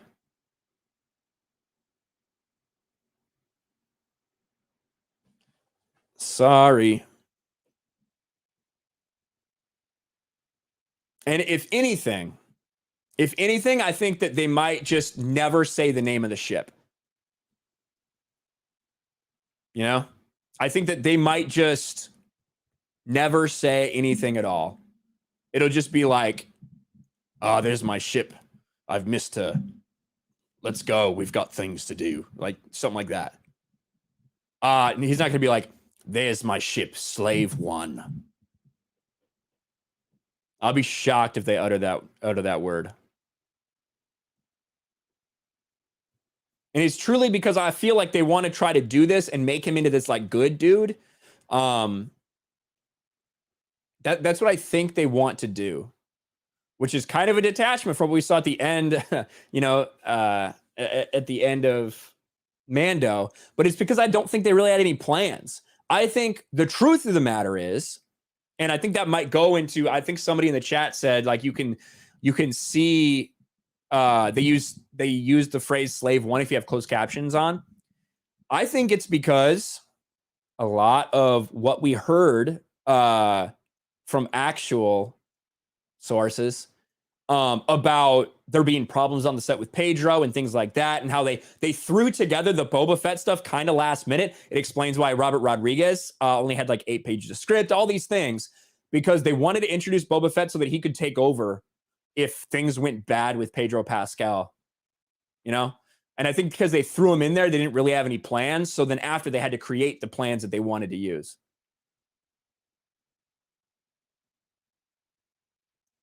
And that's one of the reasons I think Slave One wasn't like really, or that's why Boba Fett just was a taxi driver at the end there, you know?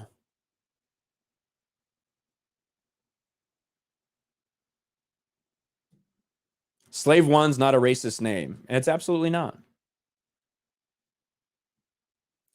Fred Sacco for $5 says, fun fact, fire spray is also what Kathleen Kennedy caught as she banged her way to her current position. Oof.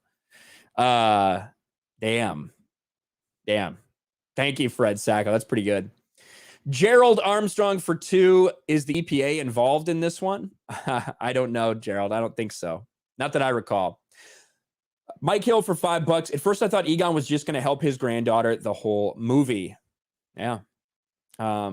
Julian Borges for 5. So the Alien franchise has a mostly male audience and somehow manages to prominently feature strong gals. Almost like that they actually know how to write. Yeah, for sure. For sure. I saw a comment here that I hear. Thank you, Loretta Silver member. It would probably be more appropriate for Hollywood. You're right.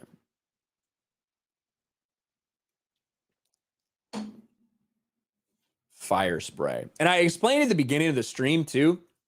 Guess I should have done it in that clip, that fire spray is the actual model for Boba Fett's ship.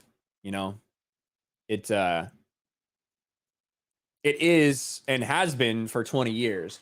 Like in the same way that the Millennium Falcon is a YT-1300, Curling Engineering Company, YT-1300. In the same way that, Luke Skywalker's X-Wing is a, Incom T-65 X-Wing. It's a model. That's what fire spray is.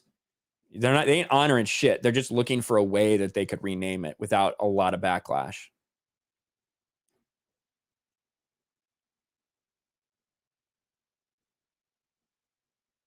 Not the Alien franchise. There are only 2 movies.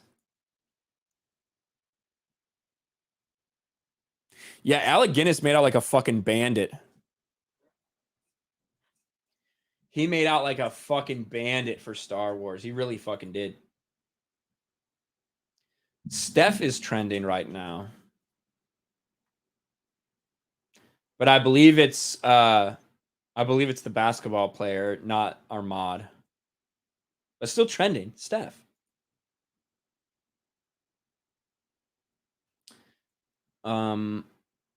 Where did I want to go to? God, I got so many fucking tabs open right now.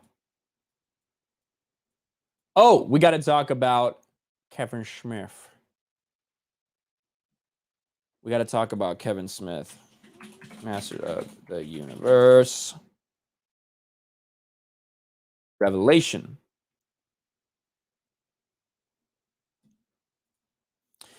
Joseph Ryan. So in the Star Wars Disneyverse, and those two things is master cylinders or slave cylinders now. I don't know. Like the idea that they're so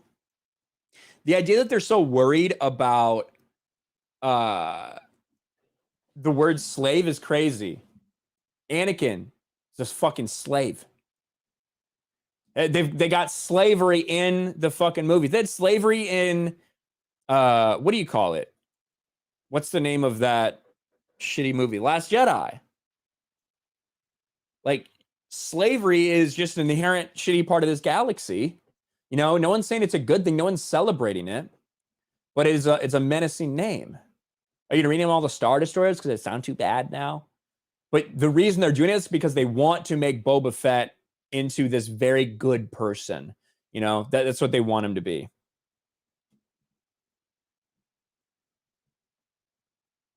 They want to gray everything up and gay everything up.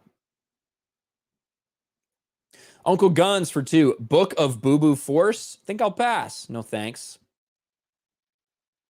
Good idea. Good idea.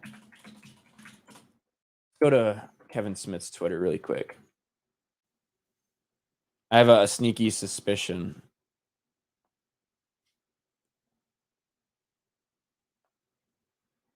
Let's see.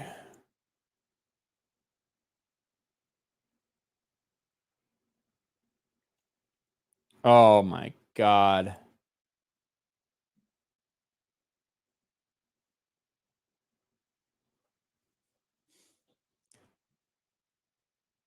Some Bile 3 pause reactions. All right, I just found something I wasn't planning on talking about from Kevin Smith. But it looks like now we can do that.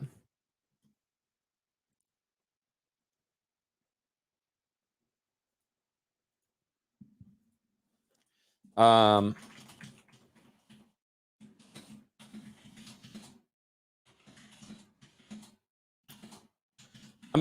gonna live reply to Kevin Smith so you guys can watch this shit here. Live reply to Kevin Smith. Here, let's fucking back out real quick. I was just scrolling through. I wanted to see how many times he's talked about this. Look at this.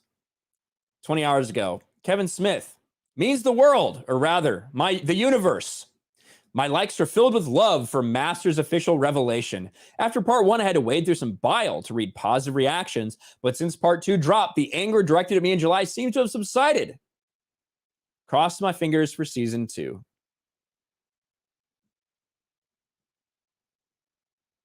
Did I spell it Baba? Please tell me I didn't. I mean, okay. Thought you guys were fucking with me. Do you know why?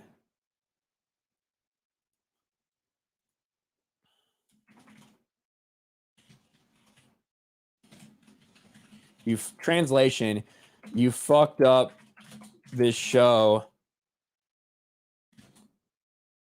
and tried to blame the fans. And now and tried to blame the fans. This resulted, what should I say? You fucked up and tried to blame the fans. Now those said fans don't give a fuck about it anymore, and no one's talking about this.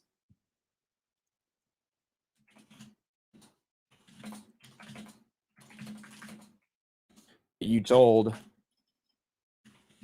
to fuck off have done exactly that and no longer care about this show.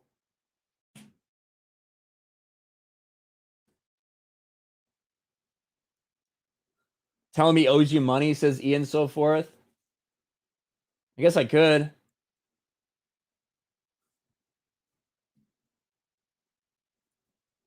Now, those fans, what the hell is that? that you told to fuck off have done exactly that and no longer give two shits about this show.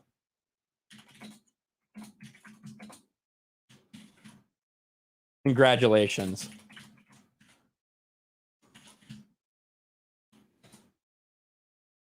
Also, people still hate it. I'm going to screenshot. I got a fucking screenshot now. Where is it at? I can do a part. I should be able to do like a... This is part 2, yeah? Back up. What the hell's going on? Masters of the Universe Revelation. Isn't there like a way to do part 1 or 2?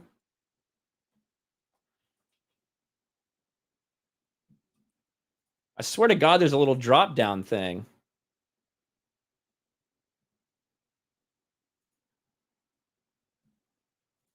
I don't know. See score details. The hell is that?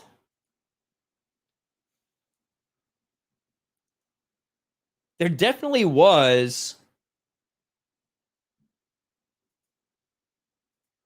Ah, here we go. There's part 2. And then we're going to do this. I'm going to fucking screenshot this little part right here. Yeah, we'll just do that. There we go. I don't know why I need to share. I don't know why I need to share all this. I'm just fucking saving it. Modu part 2.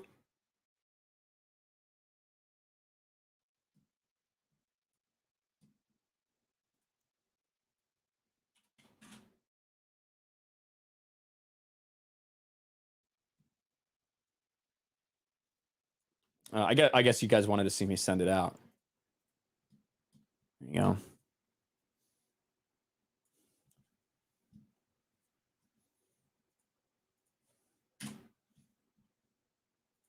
Boom. There you go, Kevin. There you go, buddy.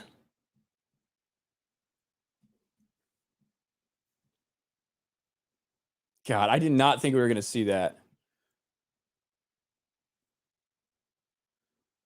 Like, he's barely talked about it at all.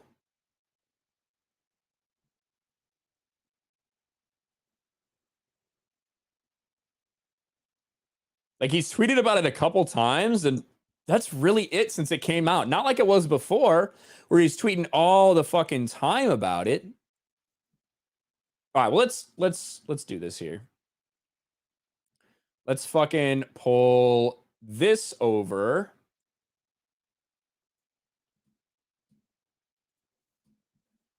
Let's actually, because I want to clip this out. You guys know I like to clip these out for videos.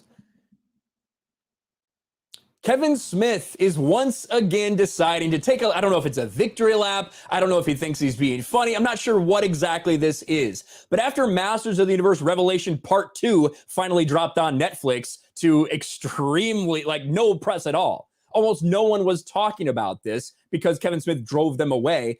He decided after a few days, when he wasn't getting near as much backlash as he did before, he was going to tweet this out and take a little bit of a shot at those people that criticized him for what he did to Masters of the Universe. He's retweeting someone who liked the show. He says, "Means the world, or rather, the universe. My likes are filled with love for Masters Official Revelation. After part 1, I had to wade through some bile to read positive reactions. But since part 2 dropped, the anger directed at me in July seems to have subsided. Crossing fingers for season 2. Do you know why that happened, Kevin Smith? Do you know why the bile subsided? There's not as much hate for this. It's because just like we told you when you did this, when you decided to disrespect the source material, when you decided to lie about this show for months in the lead up, when you lied about YouTubers Clownfish TV and everything that they'd put out, when you lied about this, you did exactly what we said you would do. You drove the fans away. Is it really a surprise that maybe they're not there to give you as much bile or their reactions as before? No, that shouldn't surprise you at all. Because those people, like we said, if you tell them to fuck off, if you tell them it's not made for you, if you tell them you're just being little man babies or whatever you tried to say, you of all people trying to say that, they're going to walk away. They're not going to care about what you're putting out. And that's exactly what we've seen. Masters of the Universe Part 2 launched with almost no fanfare. Everyone was talking about Part 1 when it dropped. Like it or hate it, everyone was talking about it. Now, there's been almost nothing. And even Kevin Smith's own Twitter, I mean, since it came out, I mean, there's one tweet about it. Let's see. There's a tweet about it on the 23rd. Another one on the 23rd. Right here. That's about it. That is it for this big show that you were tweeting nonstop about. You were tweeting nonstop about this, you know, when Part 1 launched because you were so proud of it. You were trying to combat the narrative, but now you can't. Oh, and by the way, Kevin Smith, people don't fucking like this one.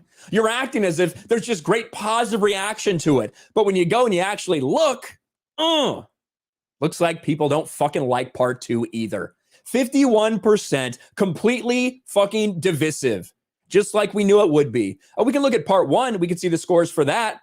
39%. Oof, 39% to a 94 critic score. Well, Part 2, a little bit less divisive, but still, look at that number. And this is after so many of the people that you told to go fuck themselves have left and probably aren't even paying attention at all. Well, lucky for you, I'm still paying attention to your dumbass just to see if you do anything stupid, and you have. Kevin Smith, by treating the fandom the way that he has, by latching on to something, by lying about how much he liked it so that he could have this job, he betrayed a lot of what made him the person he was to begin with. The reason that Kevin Smith had so much respect, I guess, from so many people, if you want to call it that, whether you respect him, whether you're just a fan of him, was because he seemed like a real dude. He seemed like a real geek, like a real nerd, like he was down to earth. That's why for the past few decades he's had this reputation. But slowly, whether it's crying at every single big corporate movie that gets put out like a bitch, whether it's hosting these very shill-like conversations for DC, these panels, all that stuff, it slowly degraded his authenticity. And now finally you have this, where you blamed fans for their reaction to a dog shit product that you put out. And now you want to say, well, it looks like I don't have as much bile directed my way. It's much more positive. No, it's just not even there. Nobody cares about this now because you drove them away. Congratulations, Kevin Smith. Mission accomplished. Fucking loser.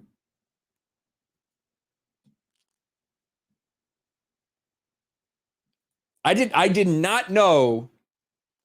I hadn't looked at his Twitter. I just wanted to go through there to search out, you know, how many times he tweeted about it. And then I saw this post.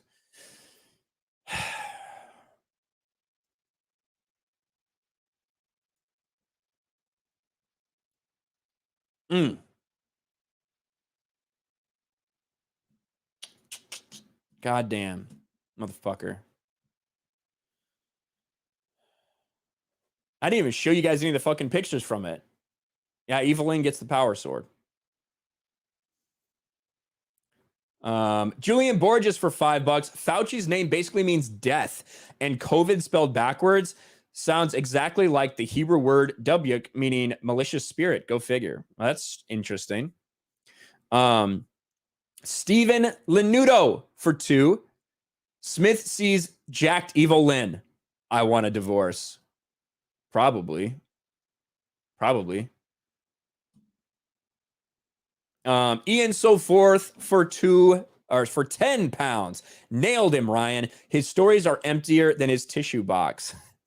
Yeah, if it was a tissue box from jacking off so much, I might respect him. But no, it's a tissue box from crying over The Last Jedi. Demogeni for $5 says these clowns act like shit. Very only happened the last. Let's see. What does that mean? Act like racism? Is that what you're trying to say? Slavery? Oh, slavery. That's what it is. These clowns act like slavery only happened in the last 500 years, committed solely by Blanco people. So ridiculous. Yeah, I see you said you had to jump through hoops to get that out there. I believe it. Yeah, spoiler alert, there's still slavery right now in the world. I don't believe it's white people who are enslaving people currently. And yeah, I also think that the first people to sell people into slavery were also not white people. But what do I know? Yeah, you're right, Demogeni. They want to pretend it's very, very one-sided. Will Meldman for 250. Why is He-Man still front and center in the poster? Because once again, they want you to think that it's about He-Man.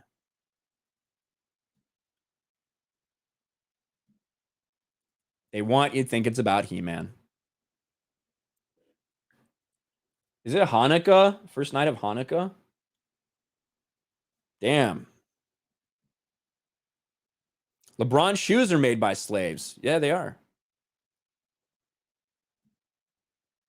Dark Obsidian becomes a channel member. Thank you, Dark Obsidian. I appreciate that. Thank you very much. What else do we got here? What else are we going to talk about today? Talked about that shit. Fucking, not Luke Skywalker. Boba Fett. She-Man and Hera. No, I don't want to. That's basically what they're trying to make it. She-Man and Hera. Am I Jewish? No, I'm not Jewish. I just saw a post on Twitter that said it's the first day of Hanukkah.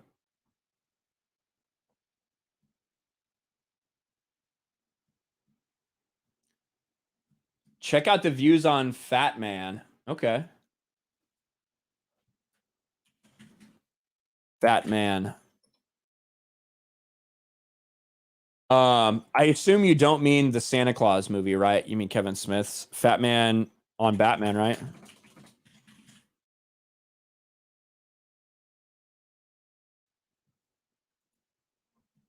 Let's see how he's doing lately. Should we look at the old Fat Man? He's not fat anymore.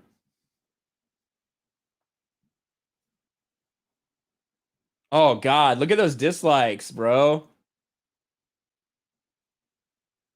I forgot all about this shit. Look at those dislikes for all the Masters Universe stuff.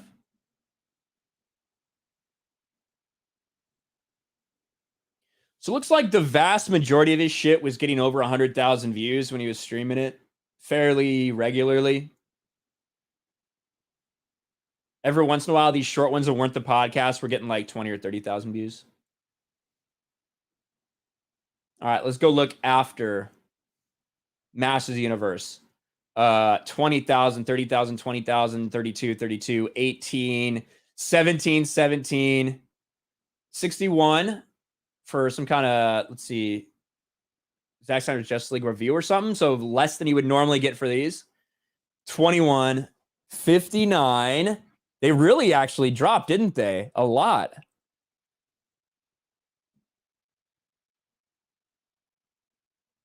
$70, $70, $70, $82 for DC Fandom. 76. These have started to pick up a little bit, but yeah, you're right. Now, Ghostbusters Afterlife, that was a pretty big deal. But whoever said to say that, yeah, you're right. There's definitely something to that. It's not really a surprise, right? A lot of the people that were subscribed to him, Tonus Oprano says, dislike all day. He got paid. Well, yeah, that's how things work. That's how fucking anything like that works. He got paid to do that. So he's going to get paid. But will he get paid to do it again? Will he get paid to do season 2?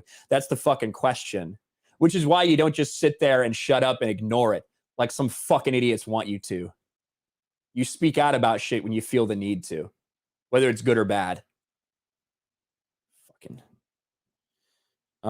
social. I wonder if I can see on Social Blade anything here. Social Blade.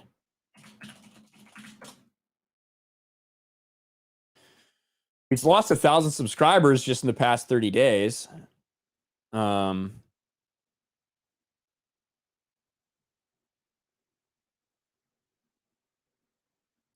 Actually, yeah. That's pretty rough. That's pretty rough. Look at this. So this is Kevin Smith kind of before the Masters Universe shit really started picking up. right? I mean, it wasn't always great, but I mean, 12,000 here, 7,000 there, 25,000, 38,000 subscribers. This is how much he was gaining every month. And then all of a sudden, it just fucking flatlines. 0, 0, 0, 0, 4,000, negative 1,000, negative 2,000. Damn. He really has completely tanked off in terms of his YouTube shit. Obviously, he does a lot more than YouTube. He has brand deals. He's got Netflix deals. He has movie deals, all that shit. But that is, you can't look at that and not say it's interesting.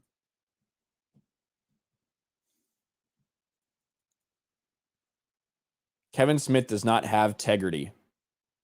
He doesn't. He does not. Where was I at? What is Matthew McConaughey doing? Matthew McConaughey is running for governor of Texas. Do you guys know that? Governor of Texas, Tejas. My Nerdy Harm, you going to vote for him?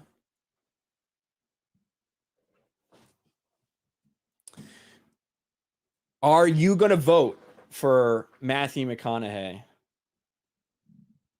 What if I told you? What if I told you he's alt-right, alt-right, alt-right? Would that would that change your mind? Oh, he dropped out? Did he drop out of the race? Oh, that's too bad. I literally just wanted to use it for the joke there. That's okay. That's okay. He made a video saying he won't run. I don't think he would win. I don't think that Texas would necessarily fall for that type of I don't think Texas would fall for that type of fucking kind of Hollywood shit. But I do think that there's like Texas isn't like the stronghold that a lot of people think it is. Texas gubernatorial election 2018. I want to see this really quick.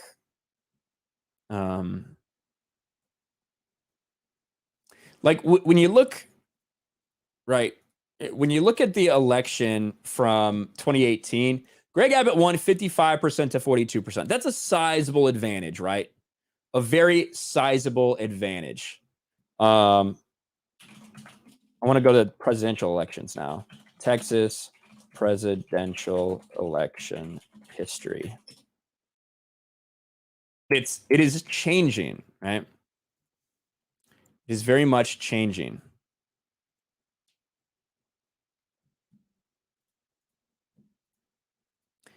When you look at the presidential election, right? In 2012, right? 57% Republican, 41% Democrat. Trump won 52% of the vote in 2016, only 43% to Democrats then.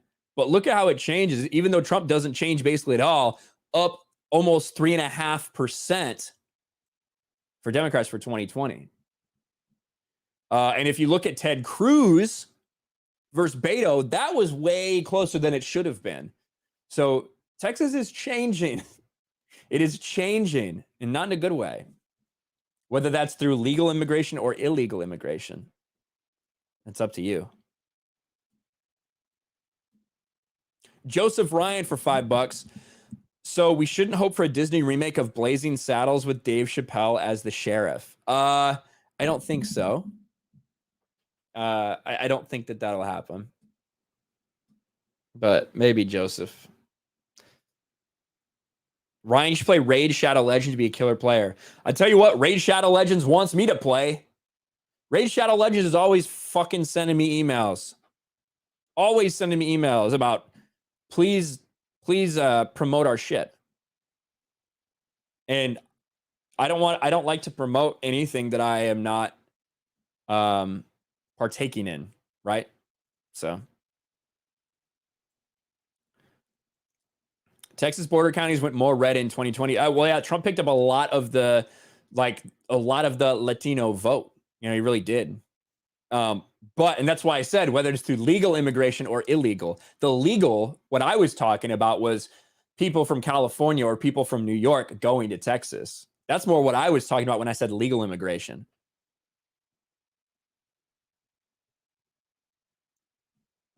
Even Team America wouldn't be made it. Oh, there's no way in hell Team America would get made.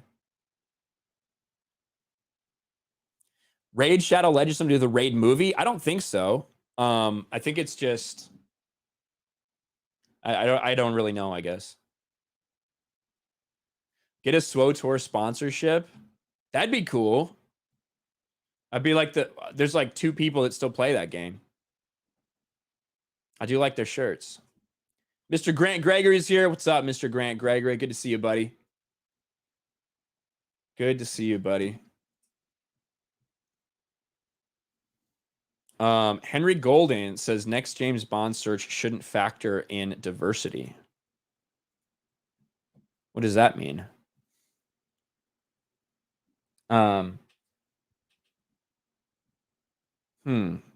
That's interesting. Isn't he a gender swap character? That's very strange that he thinks that.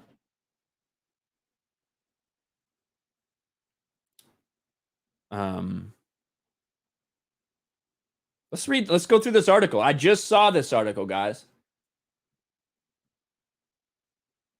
I just saw this shit.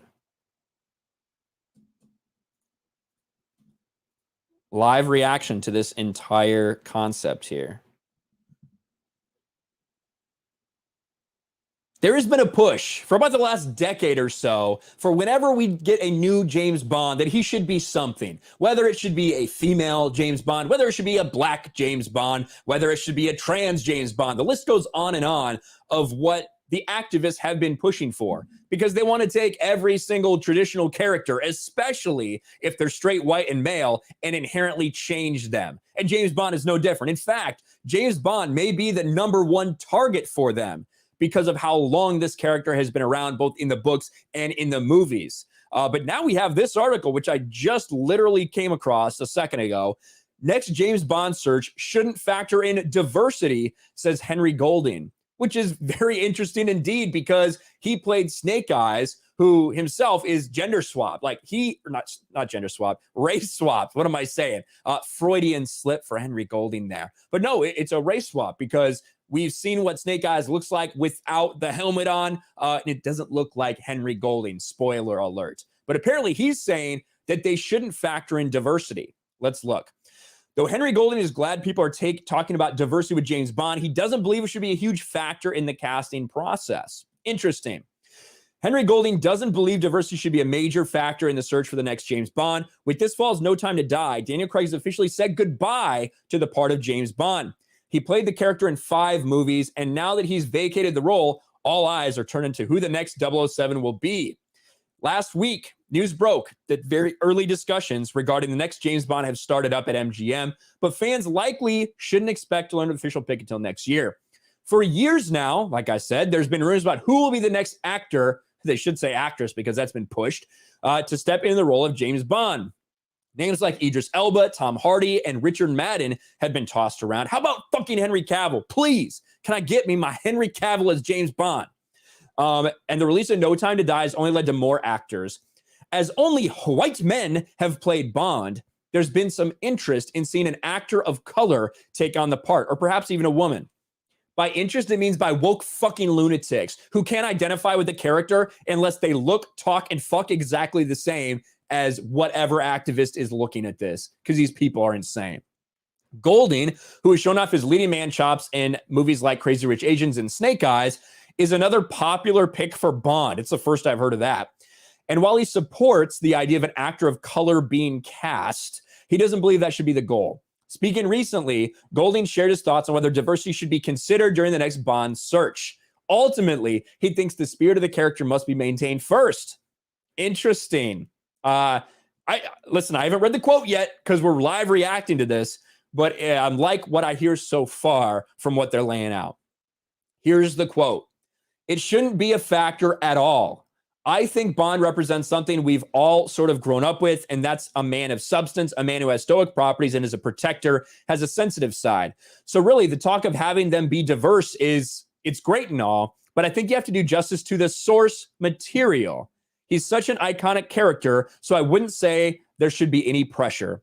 But I think they will choose the right person for the role. So be it Black, Asian, Latino, mixed, anything, as long as they have the attributes that they can bring to the screen, I think that's what the fans really want. All right, so now that I read this whole quote, that's kind of a cop-out a little bit. Like, it's almost like he is saying they should go and cast someone who's not white. That's kind of what I feel. What he's saying is it shouldn't be about skin color. They should just search for someone who can do the character justice, whatever that means, right? Even though a lot of times in these casting calls for characters, we see them specifically call out what race that they want, especially if they want to gender swap someone or race swap someone. They'll put it right there in the casting call, obviously, because that's what they're looking to do. I think that they should keep James Bond true to James Bond and who he is, which includes what he looks like, right? It includes what he looks like, what he sounds like, what he acts like, all of these things. That's what you should do. You wouldn't cast a midget to play Batman, would you?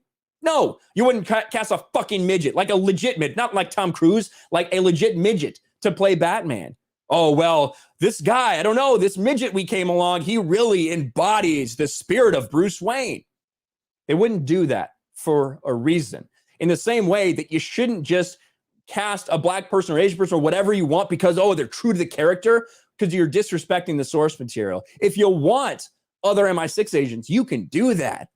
They'd be great. I would love a James Bond universe where you fill it out with different people. So I think he's trying to kind of play both sides here a little bit and try to not piss anybody off, while at the same time he's saying they should be open to casting anybody. James Bond is one of the last true masculine, well, you can argue masculine with Daniel Craig, but masculine straight white male heroes that we have, and the woke crowd wants him gone. That's just the facts. They really do want him gone. So I think that what Henry Golding here is trying to do, he's trying to ride this fence a little bit. And we'll see what happens. I don't want him to play James Bond. I just don't. Henry Cavill should play James Bond.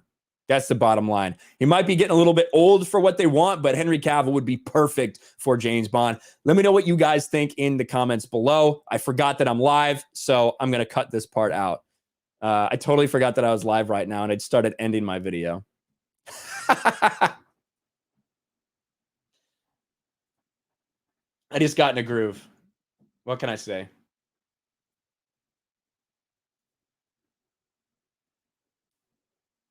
What can I say?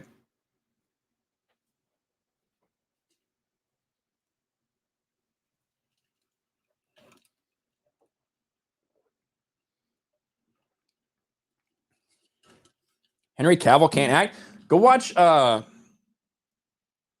Man from U.N.C.L.E.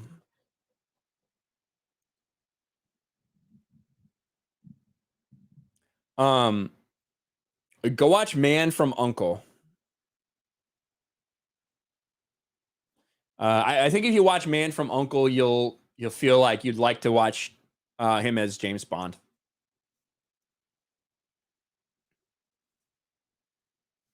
The Mets are offering Scherzer $40 million a year. That's crazy. For a bit, it really looked like, yeah, that's how I do my videos.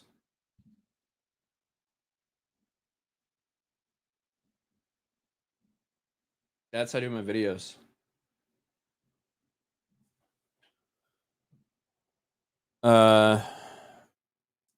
Mission Impossible. He was all right in Mission Impossible. I did think his character, like, I don't think he was asked to do much. I think it was like pretty transparent what they were going to do with him. But yeah, I thought he did fine.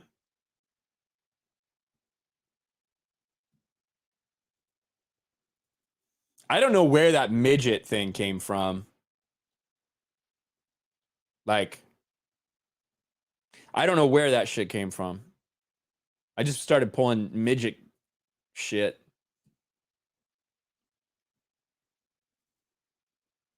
All right. let's check this out. Eric Winberg for $2. Hail Ryan, killing it as always. Thank you, Eric. Appreciate it, buddy. It's with some fire emojis. Mike Hill for $5. I saw Dwayne Johnson would like to play the next James Bond. I'm sure he would. He can go fuck himself. Yeah, you know what Henry Golding can play? Fucking Odd Job. How about that? Henry Golding, go play Odd Job.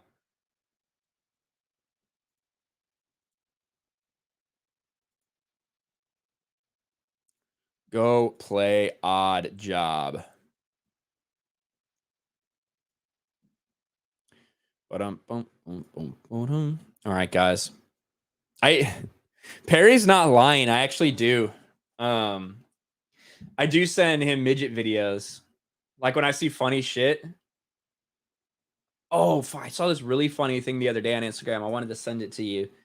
It was this there's a guy with no legs. I gotta see if I can find that shit. It was so funny. It was a guy with no legs that was dancing. I know it doesn't seem possible, but it's true. And he looked very happy. And there's a dog that kept running around. And I don't know how to explain it. So I just have to find it and send it to you.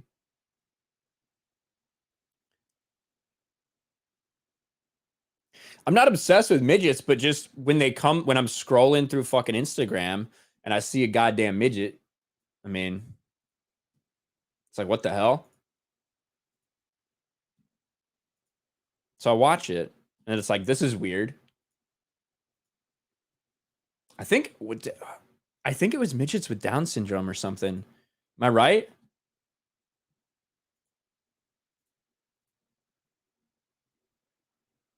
I don't remember. I don't remember. All right, guys, but we are going to close it out here. We are going to close it out here. Thank you all for being here. We had a pretty big stream. We had over 1,000 people watching at one point, which is really nice. Consider it. It's not like there's any big breaking news or anything going on. So, anytime we can get, anytime we can get 1,000 people, that's always my goal. 1,000 is fucking awesome. And for some reason, I seem to be having a bad signal right now. Connection's unstable. That's weird. I don't know if you guys can hear me okay. I hope you can. But that's all right. Anyway, at least it's a good timing because it's about to end the stream. Real Hydro PX for $5 says, Ryan, you're amazing and you're salt of the earth. We need more people like you. Well, thank you. Thank you, Real Hydro. I appreciate that, man. Thank you very much. Thank you very much. Yeah, the video went pixely and now just like, yeah, I turned the icon on because it was just a really bad signal. So let's see if it works now. I got the little indication that it was fucked up there. But I do want to send you guys to the Geeks and Gamers channel because they're about to do Mario Kart and you don't want to miss that. I'm not going to do that because for my patrons and channel members, if you guys are in the Discord, we're going to hang out. We didn't get to do it last week because I had to play Mario Kart. I will be there this week in the voice chat at around 9 o'clock, about 10 or 15 minutes after we end the stream. Same thing for my peeps over on Locals. For supporters on Locals, I'll be doing an exclusive live chat over there. So you can come chat with me for about the next hour or so. Around there, 45 minutes, something like that after the stream. But a big thank you to everybody, to all my patrons, channel members, local supporters. You guys are awesome. Thank you to everybody who's here that liked and shared and subscribed and all of that stuff. You guys are awesome. Thank you to Steph and to Benzo from Modern. I know I saw Benzo in here earlier. Steph's always killing it as well. Thank you guys. And yeah, have a good time watching the crew play Mario Kart. I won't fucking be there. That's for goddamn sure. All right, guys. Thank you. Have a good one. And I will talk to you later. Peace.